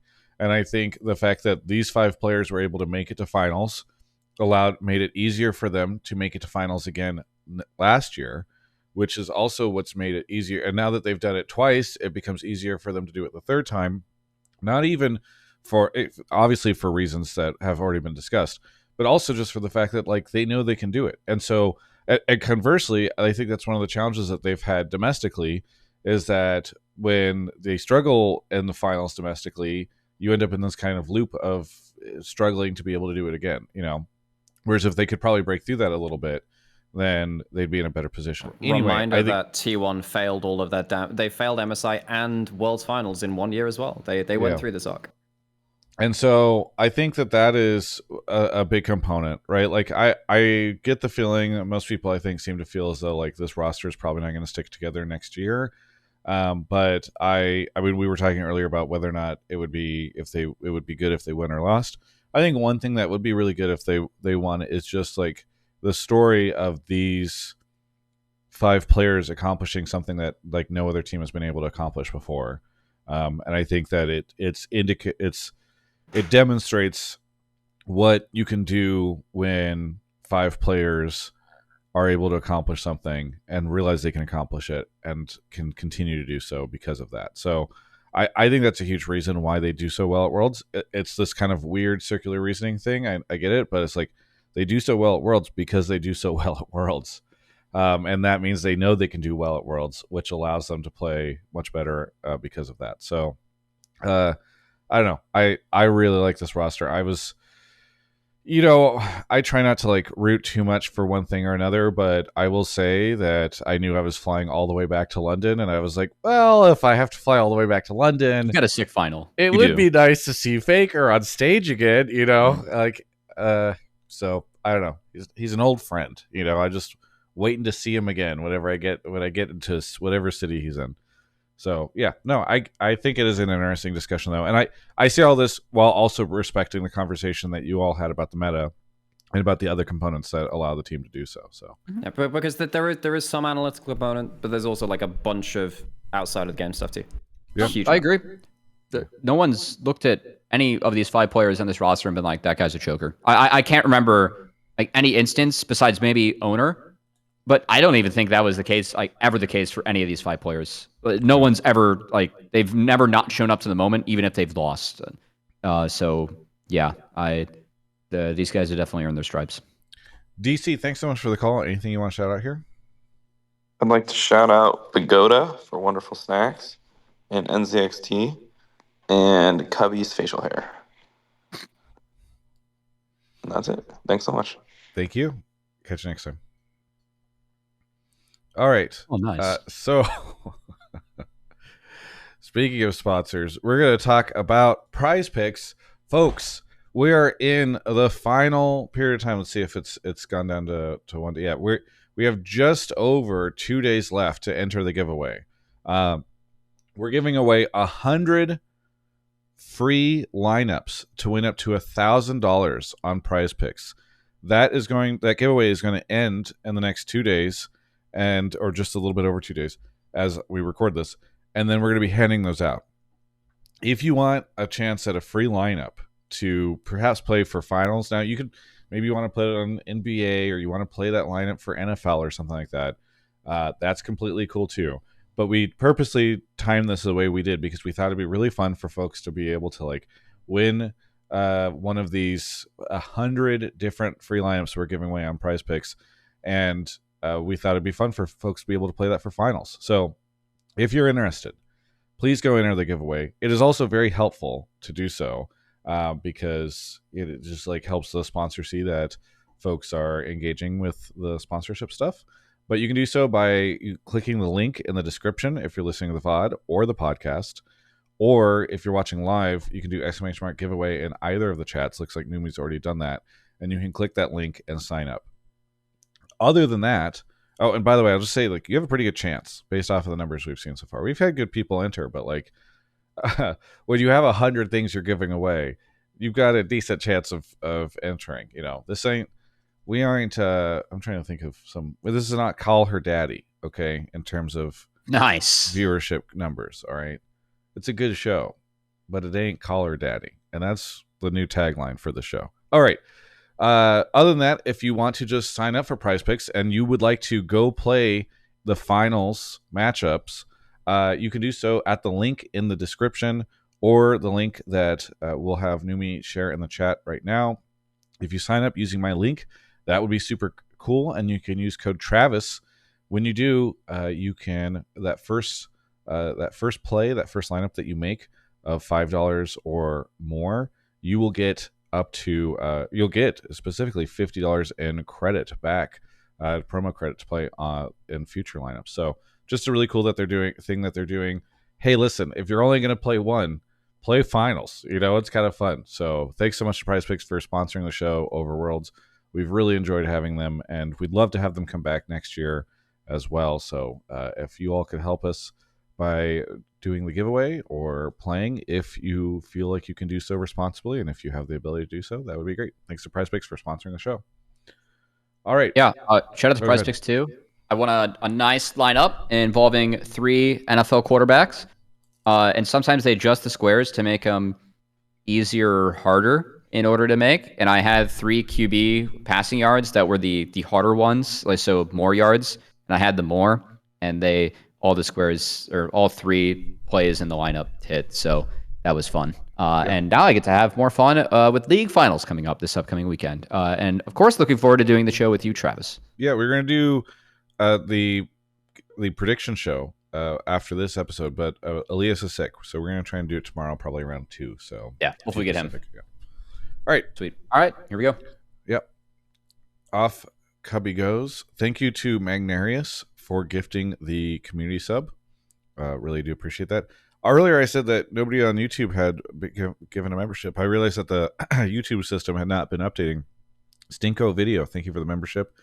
And then shortly after I said that, PN gifted 5 memberships. Very cool of them. And Tristana Campbell sent a $5 super chat. So T1 win on the world stage because they literally used the Spirit Bomb. So there's some additional analysis. But again, thanks for the $5 super chat. Evies is here. Evies, where are you calling from? I'm calling from Pittsburgh, but I'll be moving to New Jersey in 2 weeks, so... Ooh, yep. Good luck. Congratulations. Moves are exciting. What do you want to talk about on the show? Assuming BLG show up to finals this weekend and do not trip 3-0 and fall on their face, this is the most that I and my friends have ever been interested in watching the LPL outside of international events, and so because of how they've shown up over the last couple of years, and with Worlds in China next year, Riot really needs to be diverting more effort into making that league easier to get into for uninformed plebeians like myself. Yeah, by the way, if you missed the Oppo press release about a sponsorship, you also missed the World's announcement that it's in China next year, which I think is what a lot of people expected, but it is kind of funny that they put it in there. So, yeah, what is it about this year? The last they had was 2020, by the way. So it's been 5 years since it's been there. Yeah. What is it about all this that's making you most interested in it? So just for some perspective, I've watched like 90% of LEC, LCS, and LCK for the last couple of years, and the only reason I told myself I just always thought I didn't have the time to watch LPL or keep up with it just because the time zone is rough and it's already a lot of league to be watching. But I think that what did it this year was that we're finally starting to see the same kind of recurring names show up again. And more importantly, they are not weirdly choking or weirdly disappointing or weirdly falling on their face or having some kind of like tragedy happen to them, which is what I feel like I think of when I think about watching LPL teams in the past. Was there was always the EDG tragedy or some kind of Tien incident or something. I think BLG BLG in MSI and this world have shown up with really good hands and also really good personality, to the point where it's making someone like me who is uninformed and only watches at internationals be able to pick up on that finally and think, oh my god, there is actually like something that is worth drawing me into and maybe will make me want to pick up a fourth league to keep up with. But I'm sitting here and thinking that and realizing that, well, there's that, all of that is good, but Worlds is next year and it's in China, and if I want to get me or my friends to start watching LPL, I don't know where to start. I mean, I know that EN got gutted this year, which is unfortunate, and kind of part of the reason why I wanted to call in, which was to say, hey, you should probably stop doing this, Riot. But yeah, that's the take. Well, Nymaera. Yeah, I was going to say, Nymaera, Hello. you should start this conversation. Hello. Well, yeah. So I've been on the LPL broadcast now for the last 2 years, and things got really hectic over this off-season. Not gonna lie, folks, it's getting pretty hectic after this off-season as well. So, thoughts and prayers for people involved with the LPL broadcast once again, because off-season is pretty much every off-season for the LPL English broadcast is a bit of a question mark, because the English side of the broadcast is not, it's a little bit of a black sheep when it comes to the LPL. I'm very proud of the work that we do, and there's some really, really fantastic individuals involved with it, but the actual like industry side of it gets quite unstable. The LPL is also not in a great place financially right now. I know that IG had to leave their office of many years, which they've been in, to go to basically downsize. I know they've changed owners now, so I think money is a little bit better, but then there's also stuff like, well, RNG aren't in the best spot. EDG, God, weird stuff happened with EDG this year, where they announced very late to, I think it was Ala and JJ, that Mako was leaving the team and they'd be playing with a full team of rookies, which was just such a big question, such a big what the hell happened there. So a load of the top teams had very weird moments. Obviously coming into this year, JDG couldn't keep onto their super team, which was a huge amount of money invested into that, which didn't really go anywhere. And then the Shy wasn't playing, who is the league's most popular player. He's won like every one, but he's won like 5 most popular player awards in the LPL. So like on a financial level, the LPL's not doing fantastic right now. Also, this summer playoffs was the only time ever where the quote-unquote big 3 of the LPL didn't make playoffs, which was EDG, RNG, and WE. None of them made playoffs for the first time ever. I think I'm right in saying that. So there's a bunch of things which are, there's a whole lot of stuff which culminated into like, look, LPL's not doing great right now in terms of financially, in terms of fan base activation, stuff like that. Also, it's been a while since we've won an international event now as well. Won MSI last year, but haven't won Worlds since 21. So that's kind of all background context for this. And then obviously then on the English side of things, the international broadcast, we didn't broadcast half of our games this year. So in terms of asking, where do you start? I cast an extra 200 games this year. Now, that's more than most major region casters cast in general. I ended up casting near enough 500 games this year, and that was just LPL. I didn't have to do any other leagues to do that. Yeah, and I did do a couple of games here and there. And yeah, and the sad thing is, I'm not a marketing agency. I don't have a bunch of stuff to put my name out there and my channel out there. I have 200 VODs on my channel, and most of them have 10 views or less. Or like 20 views or less, something like that. Some of them get, a couple of hundred up into thousands or whatever, but like it is an absolute tiny amount. People watch the live streams and stuff like that, but if it goes into next year, that will be an issue for people, like yourself who are trying to get in towards LPL. Now, hopefully what I've done on my channel will serve as a bit of an archive for people who want to go back and watch certain people's careers. The first split of Milky Way, maybe he ends up turning back up next year as an awesome jungler, which I'd really like to see. That guy was so special in spring.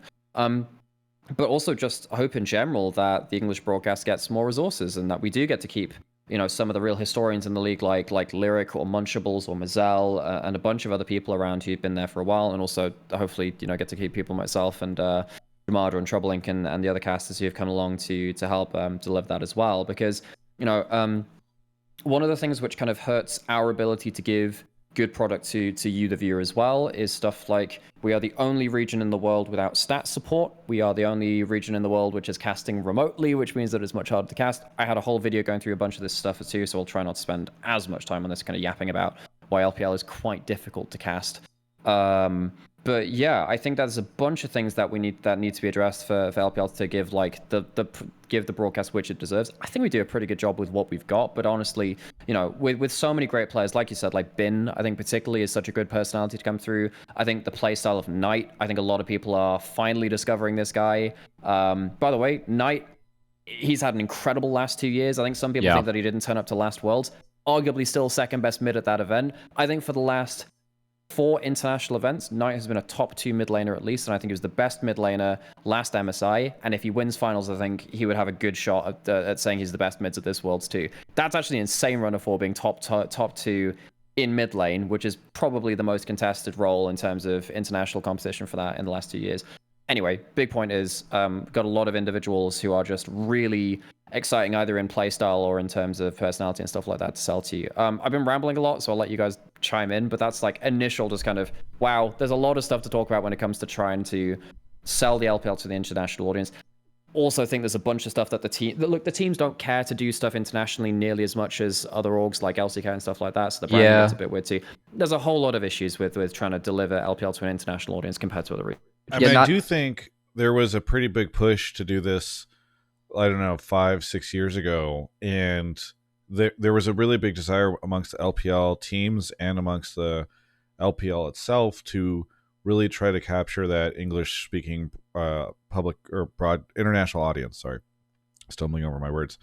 I know that because one of the things that I did was work with Intel to go over to LPL in 2019 and like do a couple, I think it was like 10 days or something. Brett and I were there doing some cool mini doc stuff. And I think what is disappointing is that even though the storylines have been really cool over there, there just hasn't, and there was some pretty big work back in the day to make people care about LPL internationally. It just never happened. And like Nymaera, I'm curious, my assumption has always been that it's because if you are a Western fan and you feel like watching an Eastern region, you just default to LCK because same time zone. Yeah, it's the same time zone. They have FAKER, which we've talked about a lot, and the storylines are a little bit more concrete there, at least to Western audiences, I feel like. Well, it's been the same broadcast. Well, no, they've had a consistent, very high level broadcast right the way since 2013. And that has been so important to them. And, you know, I think for a large amount of competitive league history, in fact, Korea's had the best broadcast in the world. I think particularly when you go back to 2013, 14, 15, that era of OGN starting up into LCK is absolutely legendary. And I think a lot of the older fans of League of Legends will look back to that and say, well, goddamn, that was really special. I think OGN back then had like some of the a lot of what we're doing in modern day esports is still catching up to what OGN were doing back in that kind of day too, especially when they had all of the information, all that kind of learned knowledge from stuff like StarCraft too. So that definitely helps too from the Korean side of things. I mean, I can speak from a personal perspective here because I didn't start watching. You were on that, yeah. Well, I mean, not that show. I meant like how I became a fan of LPL, because I didn't watch LPL until Def went to EDG, and like that was the player for me where I also really wanted to like actually keep on following him, and that EDG roster was really sick and really easy to follow if you were a fan of OGN at the time, because they had Pawn and Deft, right? And they ended up being really sick. They won the first MSI, and that LPL final, Deft had still for me one of the coolest penta kills of all time on Sivir. But yeah, I mean, I think that what Nymaera brought up with being in the same time slot LCK and LCK just having more support for sure. But for me, LPL, it is one of the most competitive leagues in the world. I think that most of how it's brought to an audience though is through co-streamers, and the fact that, you know, we have to have someone like Nymaera or someone a part of the broadcast stream games on their own that were not going to be streamed officially by a Riot sanctioned broadcast for a league that is that talented and that has that many teams is a real shame. For the record, I think in spring, I ended up co-streaming both series that FPX took off of the top 2 teams in the league in spring. Yes. Which was like a mid-table team upsetting our 2. But I think FPX beat like top eSports and BLG in spring, something like that. And that was Milky And Way I on the had to come go up stream it. too. Yeah. Well, and like the fact that that isn't on an official broadcast, again, I think is a real shame because that league does have some of the best teams and some of the best players in the world. So yeah, I mean, to hear a caller that like also has a gripe with this, again, I think it's a real shame. Is that going like, is LPL going to cater to an English speaking audience first? No, but is it good that we hear fans that do speak English? That really care about the league and want to see it supported? Absolutely. And again, like this is historically the second most competitive league in the world. The fact that it doesn't have full support is a shame. And we're missing out on a lot of big storylines and potential and stuff that Riot can really get their hands on directly with trying to prep these teams to go internationally. That is just being missed. But because we aren't covering all the games, like to have remote casts in the first place, like, yeah, is that ideal? No. But to not have all the games actually be covered by an English broadcast, for me, that's a real shame. And I really hope that that changes for next year. So I know that you're not making it sound promising, but I feel like that is just a bare minimum on the wish list that I really wish was the when case. LPL off-season hits, I just get like the anxiety sweats build up. I'm mean, hoping it works out. But I don't fault you though, because like look at everything that Riot has been doing. Has Riot done anything in the past year that that suggests that they're going to be expanding support for anything in League of Legends esports right now? Right? Like, I just don't have a lot of faith that they're going to do that. I think the smarter thing for them would be to figure out ways to like partner with folks to try to. Tell you what LPL did do really well. LPL had a fucking has an incredible TikTok channel. I don't know who their editors are. Absolutely fantastic. Just go check out some of the random edits they have there. There was like, remember the Herald escape from probably one of the best clips of the year. There was like a Herald escape from top lane. It was Hacker on Ultra Prime. So the LPL TikTok did a Fast and Furious edit of that, and is one of the best bits of short league content I've ever seen. That channel, wonderful. So that bit they've got doing great. Yeah. I really hope that for next year, Riot starts making co-streamers pay for rights, and they can use some of that money to like support something like all the games of LPL. The co-streamers get a huge buff from actually being able to broadcast League of Legends. I think it's a really dumb business decision that Riot doesn't actually charge these co-streamers for broadcast rights the way that Riot would do with any other standard TO. Thinking about a third party, they just hand it to the streamers for free as a favor. It's a real missed opportunity for Riot to not charge people to actually be able to co-stream the games. And they could use that money to actually support a broadcast that just bare minimum streams all the games on its own. By the way, I'm not even sure LPL English had any sponsors or anything like that this year, because I don't know what happened with that, but I'm fairly sure we didn't have like they get a lot of viewers and stuff like that. You know, get a lot of viewers. So it's a thing. That was I just want to say that the views of Cubby do not represent the views of Travis. I love all my co-streamers and watch all of them equally, and would never suggest I would any like of them to should not give money. pay for co-streaming rights as someone that tries to do that, but yeah. I think it's a very separate conversation. It is. We could do a whole episode on co-streaming. Yeah. We really could. Yeah. And then people would, all the co-streamers with their massive audiences would burn us down. Also, one other thing as well in terms of getting into LPL, because I think one of the things which helps connect people with a region is learning about the players. There are a couple of really active Twitter users and stuff like that, which are really good at that too. There's a person called You, which does a lot of like translated stuff like that. Crystallization. Yeah, crystallization is awesome there too. You know, big scout needed G fan Nymaera. and stuff like that.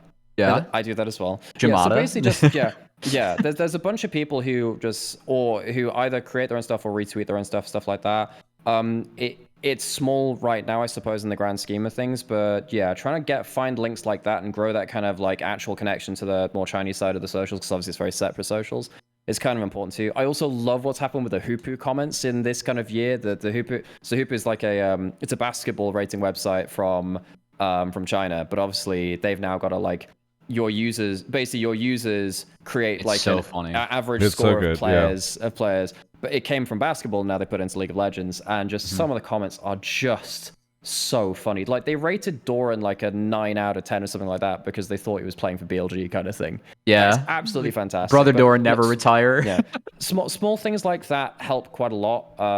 If you can find ways to kind of like consistently intake that kind of information, it does take quite a lot of searching though compared to other regions, and I think that's the hardest thing. Like it is harder to find that information packaged to you so you can learn about these players. I also just feel, and I know that Jamada kind of mentioned this earlier, is like Riot does and has historically done a better job of bringing on LCK advocates to the international broadcast than they have LPL advocates. And so I think you often end up with broadcasts that are lopsided towards LCK knowledge and favoritism and all this type of stuff. And I think that only perpetuates the issue. Because it just ends up a struggle. A little bit. There are some people that like have really followed LPL for a long time, and I do know that a lot of the people on the crew, like they do their homework, like they'll talk to the people. Yeah, and I'm not saying that nobody. Like I am not saying that there exists nothing over there, but I'm saying on the whole, if you have looked at over the last 10 years, how much LCK knowledge and representation there is versus LPL, I think it falls heavily in the favor of LCK, and that is going to bring in a world where people get more excited about LCK narratives than LPL, et cetera, et cetera. It's heavily in favor of. If you're not constantly updating with LPL, like there's 500 games a year plus a little bit more, whatever. You know, I struggle to keep this up with this region alone. And you know, I follow as many regions as I can. I'm LPL centric, but you know, it is very, very hard to keep up with LPL. And you know, I think there's a lot of historical knowledge. I think Dagda, Emily, Hysterics, and a bunch of other people, Raz as well, obviously was there from the old LPL queue. They've done a really good job of advocating for the LPL. It is just also on hard mode when you're not consistently on the grind there as well. It is just really hard. You ask any caster the difference about covering a league, like having to step in or living and breathing it throughout the entire thing, and it's a very different experience when you have lived and breathed it for a whole split or a whole year, like regardless of how talented you are, right? So yeah. All right. Thank you so much, evies, for the call. Anything you want to ask Nymaera if you're trying to get into LPL? No, Nymaera actually stole my shoutouts. I was going to shout out iCrystallization on Twitter and Emily on Twitter and the Hoopu posters, and just because I do think that point of the whatever like little accessible bits of jokes and stories do manage to filter through the social media walls, which is another factor that doesn't help, is like part of why I can say, there have been stories this whole time. They just haven't been able to be told as well as maybe they stories from other leagues could have been told. But you know, I think that's I think you guys covered most of it. I just wanted to highlight, like, especially because we spent the first half of this episode talking about, like, oh, is Faker a load-bearing story for LoL eSports? Like, there's another pillar that could be a great one right over here. Come on, Riot. But yeah, no, that's all I have to add. In terms of shoutouts, shout out to NZXT, Pagoda, PrizePicks. Shout out to the LoL esports community on Blue Sky. I think there's like 5 of us, one of whom is Nymaera, but it's I'm one of them. It's so much nicer over there than Twitter. There's someone set up a LoL esports feed where you can just go and subscribe to it and get and automatically get a list of all the LoL esports people, so you don't have to go and pick them out again. It's great. I tried to sign up for Blue Sky like a year or two ago. It's not invite only anymore. So yeah, it's just like I think they really messed up by making it this weird thing. You also, I think at the time, wasn't it you had to do like the whole federation thing where you're figuring out which Blue Sky you're signing up for and all that stuff? That was Mastodon, and that's a whole different can of worms. Yeah. No, Blue Sky's much better now, basically because the Brazil ban meant that like a couple of million people signed up in a couple of days. So it's much more active now. So it might have gotten the bump it needs to actually get off the ground. But all right. Yeah, it's pretty chill for now. I wonder if I have my my stuff. No, there was no. It's not just Mastodon. It is Blue Sky, because when I go here, it's like choose service, select the server that hosts your data, and like at the time, you had to like choose between the two when I tried to sign up or something. So I think you can just sign up for a Blue Sky account. Technically, Blue Sky uses the same activity pub domain protocol that Mastodon does, and they can all theoretically maybe talk to each other in the future. But that's nerd stuff. You should just be able to sign up for an account. Yeah, why did they not take advantage of it when everybody was trying to do it back in the day? It broke my heart because now things are weird. All right, thank you for the call, and we'll catch you next time. Have a good one. Thank you. All right, I'm signing up right now before anybody takes my name. Finally, the handle is already nerd out about LPL stuff. I like these callers. You've got some good ones in here. That handle was already taken. I saw that one. Talking about like You don't having to talk about JoJo C9 drama for like an hour and a half. Yeah. I mean, I will say, like, I mentioned earlier, I really feel like the biggest rival to this T1 roster has been BLG outside of Korea. And I don't think that's something that's been talked about a lot. So, and that's mostly, I mean, obviously it's mostly happened at internationals, but I don't know. I hope that's like really a drum that gets beat a lot over the next week. Because I do feel like there were some BLG really deserves a good lot of credit. personalities there too. There's a bunch of good like, so there was a great interview that Don Jake did with Knight, I'm pretty sure, where Don Jake managed to dig up the fact that Knight's dad used to be an Age of Empires pro. Funny. And like he was asking, well, Knight, do you beat your dad in Age of Empires? Like, yes, I'm just better at games than him. And that was just so funny to me. There's some great stuff like that out there. That was so funny. Okay, but Travis Gafford is already taken on Blue Sky. It must be you. It's not me. Oh, and why go there? That's what I'm saying. I'll use Blue Sky if I can have my name, but it's being held for ransom, Travis, and unfortunately not by me. Let's shout out NZXT. NZXT is an amazing company who sponsors the show. We just got a wonderful shout out from our last caller about NZXT. I'm streaming this on an NZXT PC right now, and they have just been wonderful. Please go check out nzxt.co. I know it's confusing because you want to put the M there. It's .co/Travis. When you do, you're going to see this beautiful page that has an illustration that they did of me. And it's also got some really cool stuff there about what gear that I use, the PC that I'm using right now to stream this. You can check it out. And then links to all sorts of awesome stuff that they have over there, including NZXT gaming gear, pre-built, etc. Now, obviously, if you're looking for something right now, you can grab that. In fact, right now, you can even get, they have a gaming PC subscription service where if you want to, maybe you're planning on moving soon, maybe you want to wait until, you get that big bonus or something for the gaming PC of your dreams. Why don't you go try their subscription service and just get a gaming PC for as little as $59 a month. Simple, affordable, no big upfront costs. You can do that through my link. But also, obviously, they have Black Friday coming up, so you can go check that out. They have big bundles for bigger savings on their gaming gear bundles right now. So all sorts of great things that are going on over at NZXT. Really appreciate their support of the show. Wouldn't be able to do this without them. They are our only year-long sponsor at this point in time. They came on with us in June, and so it's just really cool to see their long-term commitment to the show. So thank you so much to NZXT for sponsoring. You can check that link down in the description. Really do appreciate them for their sponsorship. So, yeah, thanks. We got 2 more callers to go, and then we'll be out for the evening. But Cubby goes off to grab them. We have Twizna, who who subbed, for 38 months.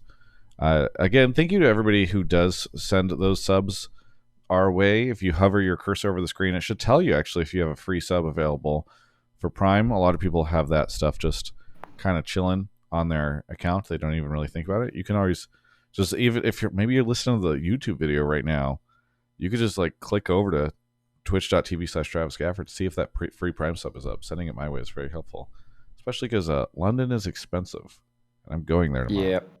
Icebreaker's here. Icebreaker, where are you calling from? Yo, I'm calling from Indianapolis, Indiana. Indianapolis, Indiana. What do you want to talk about the show? Yeah, well, I heard Nymaera wanted to talk about contract drama. Okay. But no, this is just kind of, it's not really doomer, but more just, we've seen in the last couple weeks all of these, contract, or, players rumored to all these different teams. But I feel like we always end up, later finding out there's been like he said, she said on contract offers, and especially with how many players that were in the league last year that still don't have teams this year, we will end up seeing some of that when it comes to players like Berserker or Surdy, who we haven't even seen rumors for either of those players, but players like Licorice, Dokla, and I hope we don't see anything come out as in, certain players got pulled onto teams just because they were willing to take like a lower salary or something, and some other player got denied an opportunity. So sorry, But can you reiterate what your specific take is?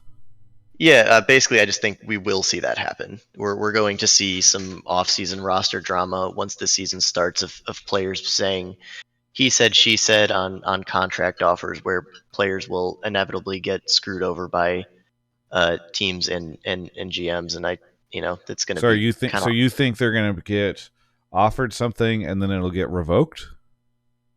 something like that. I just think that we talked about how this last season of LCS was a little bit drama free. With the condensing of roster spots, I certainly don't think we'll be wanting for contract and roster drama throughout the year. It doesn't take much for crappy roster stuff, crappy contract stuff to happen in the first place. So yeah, I suppose with like the changes over to Americas and a lot of players being around on the market, and I'm sure you guys will know more about like what the free agent market kind of looks like. Yeah, I mean, it's almost certain that every offseason at least someone's getting through. It's just a case of how many people and how bad it is. Yeah. I will be surprised, or have been surprised at how quiet the offseason is in North America. Some of that is probably that I've been a little distracted with Worlds this year and have somewhat opted out of the roster rumor chasing business this year, just because it's not been something that's been of interest to me. But I also just kind of feel like it's been way quieter than in in you know Europe, why, for Travis? instance. Go ahead. Our tier 2 scene doesn't start until March, most likely. It's not gonna so we literally just have half the offseason. And I think that a lot of teams, they don't feel like if you are a lower team, then you are competing to actually land those players. And at the moment, no one has any idea what those rosters are going to look like. So teams can be really slow in terms of what they do this offseason. And I will say there are quite a few variables in place, but I think at the moment, I do know that the rest of the dominoes that are waiting to fall, if there are any, like everyone's just waiting on TL and FlyQuest to figure out what they're going to do as the top dogs. Well, a lot of the dominoes thing is very different this offseason because effectively due to the economic state of both EU and NA, it's not really like, say, I don't know, when Perks was on the menu in 2020, 21, going between different regions and stuff like that, everyone was waiting for the big player. That's not necessarily the case now because there's just not as much free cash to build like huge super teams with a bunch of cash and stuff like that. So people are going for the more like, I guess cash efficient options and stuff like that, where they're not going for the huge rates, but you can make a good coherent roster out of them. I think in some ways, I hope this is a way for some GMs to showcase that they actually do have, decent GMing skills, where like they have a more reasonable budget where they have to form a coherent roster out of it rather than just try and stack a roster with big name brand and stuff like that. But yeah, I guess on the other side of that, because actually the budgets are slightly, going to be slimmer in some cases and stuff like that, there might be a chance where you're going to get some people being talked down into lower amounts of money and stuff like that. And I wonder whether that'll get a bit nasty. Or whether, of course, if people have longer contracts, whether we'll have more situations like Vitality out of this bunch in EU, where they just paid out the rest of their contracts on the bench because they didn't want to mess around with buyouts and the players didn't exactly get themselves another spot elsewhere. And that's another thing. Like buyouts are just not a thing anymore. Yeah. And so those conversations are non-existent, and it does take money to make changes. And we saw this past offseason from spring to summer be the quietest offseason in LCS history. So I think it's just going to be less movement. And again, we haven't gotten any news out of TL or FlyQuest, and I'm sure that they're still figuring out what they want to do. And once that happens, then we'll see a few dominoes fall. But the smaller scope. I think that is fair. I think that is fair. We're also just going to get less. There's less movement when you have 20% less teams, and obviously that started a little bit last year, but it took the place of icebreaker. Your mic is going crazy. I think that took the play at the. I think that ended up being a situation where you just had players who were supposed to go to teams that suddenly didn't have a team, which was really sad. But this year, it's just sort of like, well, there's just less spots, so there's less movement, so there's less rumors. Obviously, there's been some reports around Shopify and all that type of stuff, but yeah, I think the way that players are going to get screwed over is less in the form of like, oh, this GM said I was going to get this and they didn't give me this or something. I think it is more in the sense of players.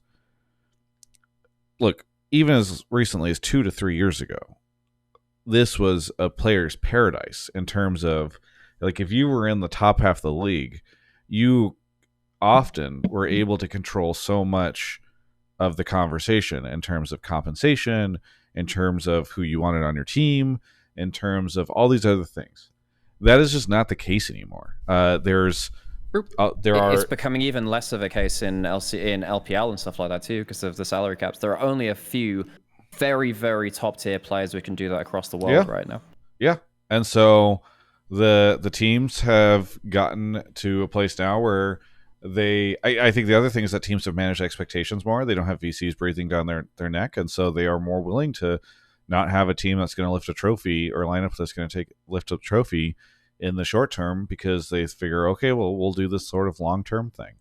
So I think there's just less urgency, less rush, and we'll have like a quieter offseason. And so I think the way that players are going to get screwed is they're just going to be like, well, I don't have a job.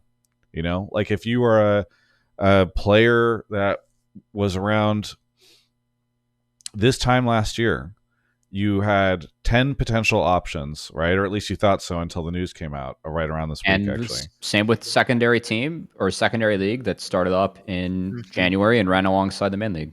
Yeah. Yep. Yeah. Especially if you considered ERLs and EU and stuff like that too. ERLs are in a fucking awful space now, actually, financially. ERLs are in a very bad spot, so I think even that's kind of gone down, because there are a couple of NA players which went over towards them. It was Cody Sun, right, that went over to LFL for a bit. Yeah. And now obviously we've got Jojo going over to EU, but that's very, very rare. So I think, you know, when you've got kind of like the English speaking kind of regions to go towards, we'll mostly be looking at, you know, LCS/Americas. But yeah, I think that the whole Western hemisphere of League right now is just in a very strange spot when it comes to both tier 2 and tier 1 when it comes to rosters. Yep. And so I think we're just going to see a lot of people retire, honestly. Like that is, we will. Yeah. And like it's not even a thing where I'm sustainable for nearly as many people now. Yeah, it's not even a thing where I'm like hearing a bunch, this player XYZ or whatever is going to retire. Like you have far less positions open for these players. Oh, I am. And they're going to be offered far less money for that. Like, yeah, I can very much speak towards a tier 2 perspective. I cannot tell you how many players I've talked to that have said, I either go tier 1 or I'm done. Or I either find it into this scenario or I am done this year. Yeah. Because they're just going to go back to school, because there's no reason to put school off and not do both. Or they're just going to not do this anymore. Like some are just going to go to school in order to fund doing this, but they are not going to look to actually go pro anymore. So yes, it's legitimately really scary. It's going to be a lot harder to develop talent across the board. It depresses me, and it makes me worried about the long term of all this stuff. You know, yeah. Like on top of that, there's a tangent here as well, because I don't know what it's like across your guys' side of the pond and stuff, but I know that like in the casting scene as well, it's not looking great. EMEA Masters basically has no casting budget anymore, so that's like the tier 2 completely gone from EU, where it was a very good pipe. If you go back 2 years, you know, EMEA Masters probably would have hired about 15 plus people with multiple day rates and stuff like that. Yeah. Still had NLC. I mean, the day rates weren't. Hang on, our NDA has ended for that. Now I can finally talk about Freaks for You and how awful a company they were to run that as well. But still, they paid. They were, God, I have met no one who had a fun time at Freaks for You. But you had a studio. We had a studio, yeah. Yeah, that was great. And then obviously they bombed out, so then I moved to Berlin for very little. But yeah, you know, go back 2 years ago, we had EMEA Masters, we had NLC. But yeah, basically NLC is paying a third to a quarter of what it did back then 2 years ago. And I don't know what's going to happen with that next year. EMEA Masters is basically paying nothing. Even stuff like Elite Series, one of the smaller ERLs for the Benelux, that's now shut down as well. LVP has always been a bit of a weird spot. LP LOL as well, the Portuguese league, that's in a weird spot. So that obviously we've talked about LPL in this program too. But yeah, I know that like on tier 2 over your guys' end as well used to be very, very thriving. I don't know what that's like now, but I know that some casters have chosen to bow out in the last year or two. So I think the problem is like when you have limited spots at tier 1. I mean, hell, even MSI and Worlds have had a much lower talent pool than it was previously. I think they've shrunk it by 3-4 over the last year or so. Yeah, even on that side, it's shrinking. And I think this is kind of like combining it back with the initial... I know this is a tangent towards broadcast. Like, if you don't have a good enough tier 2, you don't get to have people being able to at least survive off of the money you make on that, so at least give themselves a window of time to make it up towards tier 1. And that is a really hard situation. We're effectively saying, well, I'm going to live off of savings for a year, or I'll live off of, I don't know, college or university tuition funds and stuff like that, and basically try and make it work when you should really be studying instead, or on a scholarship or something like that. It's very, very hard to make it up into tier 1 if the tier 2 is not stable. Yeah. I mean, I can't speak for the broadcast perspective here because I don't know what things are going to look like, but I did start the conversation just saying that in the Americas announcement, it was announced that Tier 2 will not run until Split 2, which is why I said that things aren't going to start up until that's a big chunk of the year, though, March. which you'd like to have those day rates for. So I mean, like, usually for me, I know that going into off-season that I won't have like a big paycheck until January, and that's pushed off another 2 months, which is a really big deal for people that do it full-time like me. But returning more to the player perspective, which I know was where the call was coming from, I can't tell you how many players I've talked to where they see Surdy and everything that he's been able to accomplish, and then they see Yuji, someone who was a back-to-back most valuable prospect candidate, winner, not to mention being a candidate before that for 2 years, as he was always someone that was in our top 5 list. And they're not hearing those names in the offseason, and these players that are up and coming are like, well, what the hell can I do to actually make it if the player that is breaking all of these solo queue records and also won NACL and CLAW, and then the player that won the most valuable prospect award, who is now a resident, by the way, when the other most valuable prospects that have made it to LCS have won and made top 8 at Worlds within the first 2 years.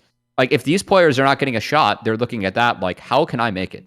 Like, what else do I have to do? And even if I accomplish those things, what kind of chance do I have if players of this pedigree are not actually able to move up and win? And that for me is a massive problem moving forward, because I don't have an answer when players tell me that. I don't know what to say. It literally is just get lucky and pray that someone likes you, right? But the problem with that is that, you know, if, again, we mentioned this a little bit earlier in the show, there have been, at least on the EU side, and I know this is the case for NS side too, like, some folks have just been around in the tier 1 for a while, and they're good enough to be in tier 1, but they don't really have the motivation to do anything much beyond that besides, like, sit in their berth at that point. And a bunch of people are just kind of waiting to see where the next kind of cushy contract kind of comes in from. So if you're in tier 2, you have to then displace people who are very entrenched but not really moving anywhere with that too. So it's just a whole mess trying to find yourself an opening. Yeah. But that was very positive, and, you know, it is what it is. Like, it's just where kind of where the space is right now. And I think if you are working in League of Legends esports, especially in the West, you should probably be thinking about, like, hey, what else could I be possibly doing in 5 years from now? Because can I have a side gig, or like, can I make this my side gig, right? Which is kind of a reversion. Think about the idea that this could all just re-expand again over the next couple of years, but like, it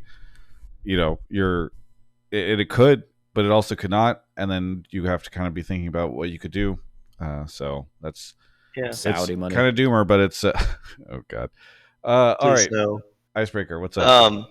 So I did have one question, just kind of on the topic of, you know, re-expansion and a lot of tier 2 players kind of going back to play college LoL. Question for Cubby, like, you know, I primarily watch the LCS on YouTube, and I watch NACL. Well, I guess now I'll watch NACL and Split 2 when it starts running on YouTube. How does someone get into, like, watching collegiate League of Legends? Like, where can I go to find out more about that? It primarily, they compete in, especially at this time of year, like at local LANs. Riot isn't formally supporting CLAW in this semester. I don't think, like, they are, but they aren't. Like, I don't think they have a tournament running. And it's honestly a mess, because, like, a lot of the schools ended up combining under different governing agencies, or in some cases, like, I know my alma mater, Miami, Ohio, the MAC is the sports conference. They actually made an eSports conference with all the schools, so they compete within that. So a lot of it, you have to go find university streams or just the random one-off TOs or LANs that run it. Riot does stream it officially. I'm not sure what the Twitch is. The best place to find updates would be RSAA official on Twitter for when the top 32 and more comes up. Personally, I had co-streaming rights this last time around, and it was a lot of fun. But It is pretty difficult to follow. The other big governing body would be NACE. And then there are more, and I'm definitely missing a lot. But it is difficult to follow as a fan.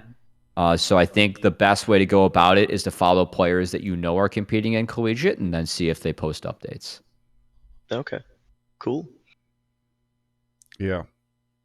Also, shout out to Aegis, or ACL, which is running right now, which is the highest level tournament that's going on outside of Tier 1 or Tier 2. So that and like Blue Water League, you'll find a lot of high elo players in. We're also competing in a French league right now it's Mamago.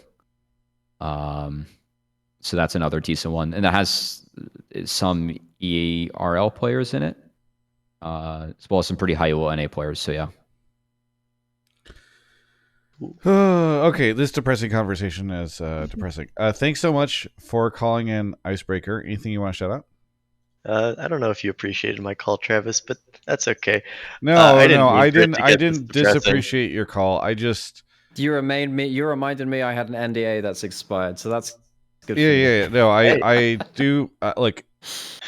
I go back and forth on this stuff because I have had people in the industry even that other public figures message me being like, it doesn't help when you say stuff, when you point out how things are rough publicly.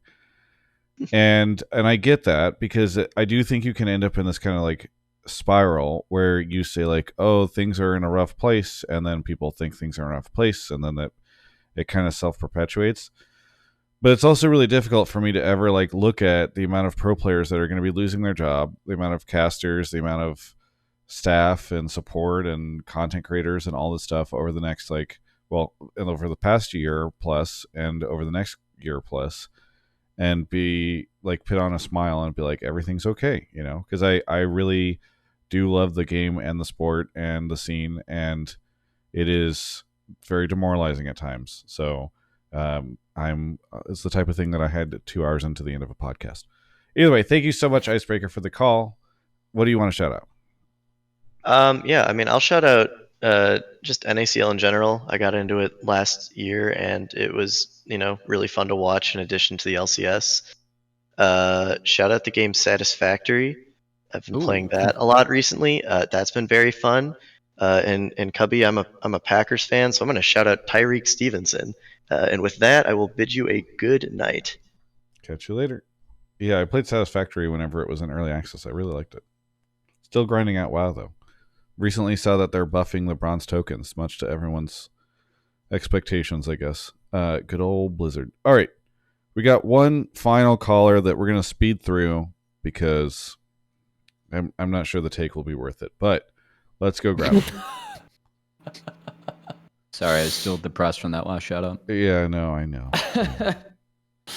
Oh, if anybody feels like subbing, it would be super cool. It's been about an hour or so since we got any activity over on YouTube, and about 40 minutes or so since over on Twitch. So if you've got a Prime sub, that would be so cool. All right, caller, what is your name and where are you calling from? Hi, my name is Numiii, and I'm calling from Los Angeles, California. Los Angeles, California. What do you want to talk about on the show? I had a more slightly negative take. I'll kind of spin it a little bit. I think Worlds 2024 London's finals, the Fanfest information was just announced today by Riot, and I think it's slightly disappointing for fans that the organizations playing in finals, which is BLG and T1, are actually not doing booths at Fanfest. That's so funny. We were just talking about how great T1 has been at building brand and popularity, and how there's such a struggle for the LPL to gain any inroads in the West. And then we get a call about how both of these teams are not participating in that. That is really disappointing. Where is this? I'm looking at the website, and I don't actually even see the FanFest article. I guess good old. I also looked it up eSports myself, just lolesports.com news, and I couldn't find it. So I ended up going on Twitter and checking the LOL eSports account, and then finding the link, which I also found very odd. But so the link for FanFest information is not on the LOL eSports website? I don't know, and I couldn't Oh tell wait, if it it was might. just me. Okay, it might be because it might not be on like the North American one. Let's see if you like. Yeah. If you go to news and then you go to like you tell it to. Oh, in the show. link it says lolesports.com/en. So like, that's what you do. So if you GB. go to lolesports.com, you can switch like with the little globe icon on the top right to EU West, and then you can see the articles. They just get it off. Oh, but then when I click it, it says not found, unable to find the requested resource because LOL Esports immediately tries to divert me back to the US website. So that's kind of a fun thing. All right, whatever. So, Angie, as someone that is responsible, caller said her name was Numi. Oh, sorry. Numiii, is that how you pronounce it? Yes. Yeah, Okay. yes it is. Okay. Well, as someone that does work booths and runs booths for a team, what is the importance and what is your experience in terms of running a booth and how you're able to engage with these fans at events, whether they're LOL esports related or not? Sorry, other I missed esports? this. You run booths for a team? I don't think that was disclosed. I'm actually in the take. like the Travis Gafford community manager. So Yeah, in yeah. terms of like, I actually helped run a Travis booth in Worlds 2022 San Francisco. So I do have some experience. But I will say like being a fan, it's like really important to see organizations come out and like do activities. I know chat's kind of flaming me. It's like, who fucking cares? Players should focus on the game. And I'm like, but if you're a like international fan or like you live in like London right now, for instance, and then you don't fly to Korea, you don't fly to like China, and then you see these teams there, like it means buying merchandise, right? Like it means like investing in an org. Like a lot of people are fans of T1 and probably the crowd will be T1 favored, but like how many people will like be converted into BLG fans during Worlds Finals? Also, I right? think that teams which are not competing should also have been angling for a booth there too. Like Yep. EU teams should have been turning up there. Just like Yes. showing that there is a physical presence in the community and you're not just an online entity is so big, actually. So I think that this should have been, yeah, I've just had a look through it as well as skim through it. And it's like, there's a 2v2 stand, there will be some meetups, and there's a secret lab stand and a couple of other things. It's not that extensive. Look, by the way, folks, just across the river, MCM London Comic Con was held like this weekend. Like, you could have even reached out to someone like them to like XL or even some shit like that. Well, maybe not the XL Arena, this is a little bit too far away, but yeah, there's a bunch of big events which happen in that area of town. There are plenty of things which you could have held there in a place the size of the O2 in the surrounding area. This is really downscaled. Yeah, I'm looking at this for the first time, and I'm just thinking about it based off of the experience that I had at Worlds 2022 when it was in San Francisco, and there was like a stage with programming the entire day. We obviously did, and the day before, we obviously did Hotline League there. It doesn't, I'm trying to see, it doesn't even look like there's really like a stage or anything like that. You just kind of like walk around to the different booths. I didn't say this in my take, and I do want to point out that obviously Arcane Season 2 is coming out very soon. So obviously Riot will be promoting that, not only like, well, they have been promoting it on in World's London Podcast, this week, by the and way. they're promoting it like in London too. So I would think like some of FanFest, if not maybe half, will probably be devoted to Arcane. But it doesn't say that on this public document about what's going to be there. There's like a Summoner's Bridge. What's the official term that's on It the just article? Like says they mentioned ARAM. something about 10 randomly Bridge of selected Progress. champions It's the assemble on the new Bridge of Arcane- Progress. Yeah, basically it's the new Arcane ARAM map, which they'll be doing a promo of, which is kind of cool. Yeah. Like, I can dig that. Yeah, I mean, It's just like for me, like as a fan, like I'm not asking for I know chat's like, why like Faker isn't gonna be there. I'm not asking for the players to be there. I'm asking for like orgs to be there. You know, like t-shirts, like lanyards, like that kind of stuff. It's just really important for fans to feel connected to orgs, and it's just like especially international orgs. You know.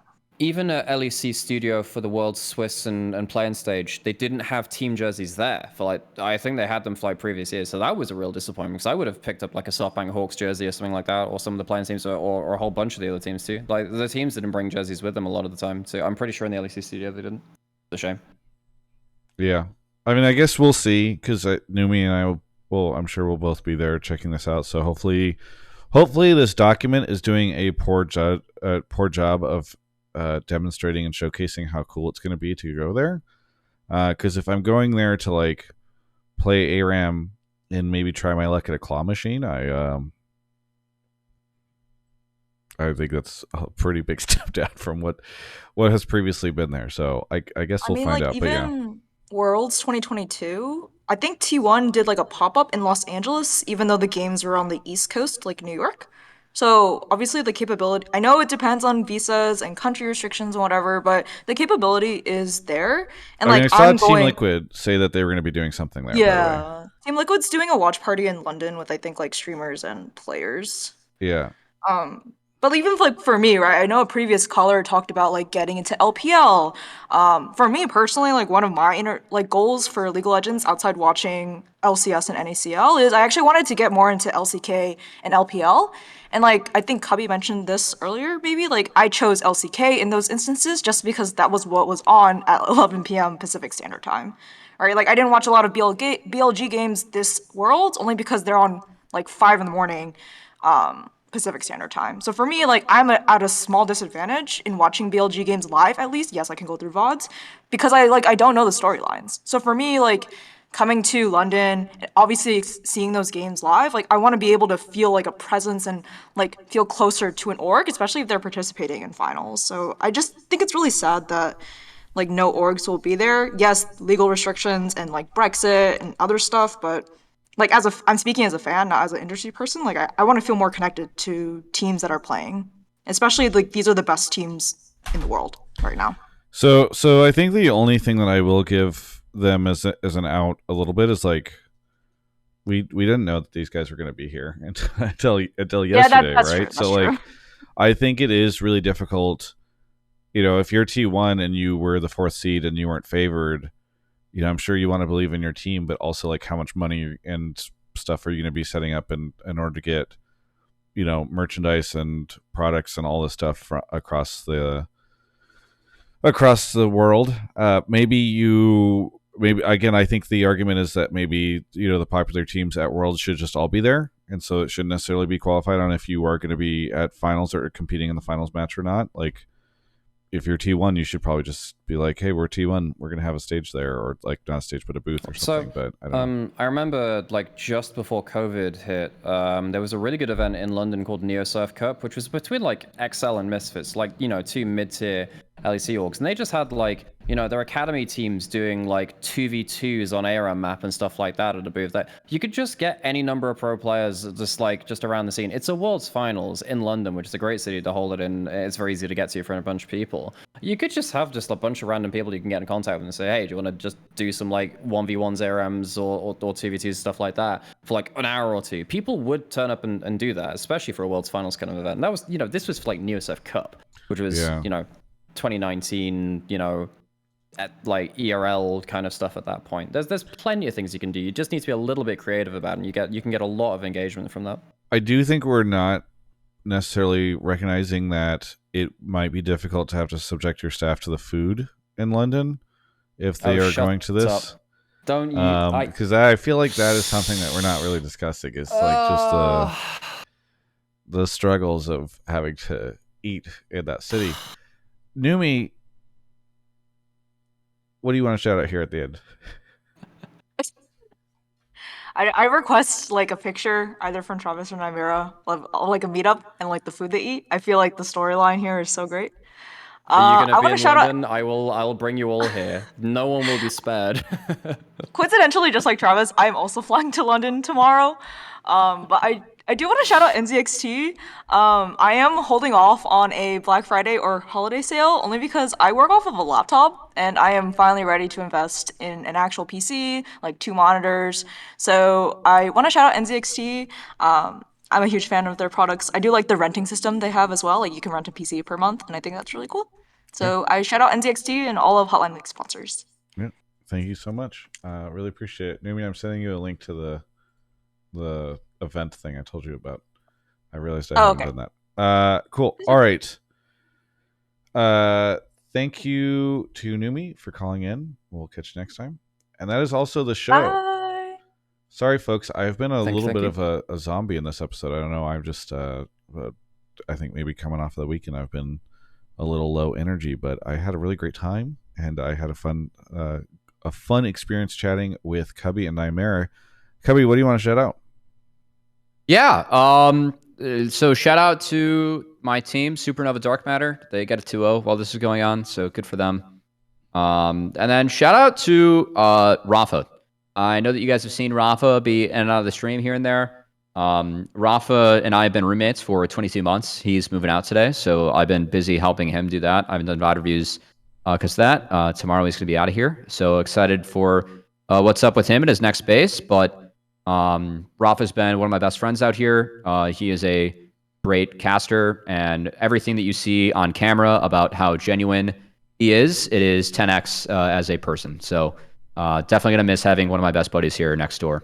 And yeah. Besides that, thanks, Travis. Shout out to our sponsors, especially the Pagoda snack break, which I really needed today. So, yeah. Nymaera, what do you want to shout out or plug?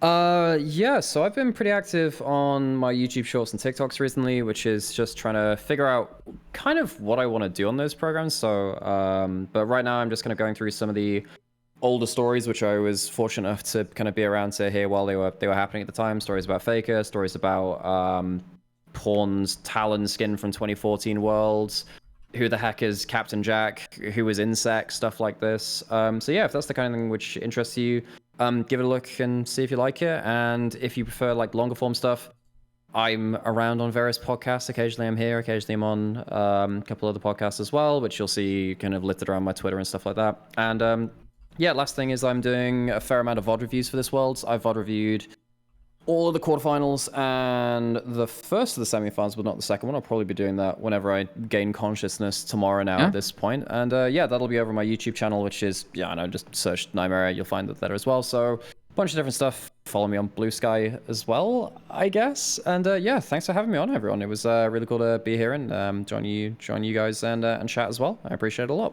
Yeah. Shout out Cloud with the $5 super chat. Shout out K-Pop or Die for continuing their sub, and Easy Moto as well for the 30 months. Nymaera, thanks for coming on. I know it's crazy hours for you, so it's really cool that you did that. I'm 20 past 5, yeah. I will see you in London in a short time, and yeah, thanks everybody for watching. Next week we will be so tomorrow, I should say, before I leave, I'm going to be doing the prediction show just a little bit before I leave on this channel. So please tune in over on Twitch, where we'll be doing our prediction show. If you've been enjoying that, it's been really fun, and we'll put the VOD up over on YouTube. So if you haven't seen it yet, you can catch it there. And yeah, it'll be a really good time, and we'll see you at Worlds. Catch you next week. Bye.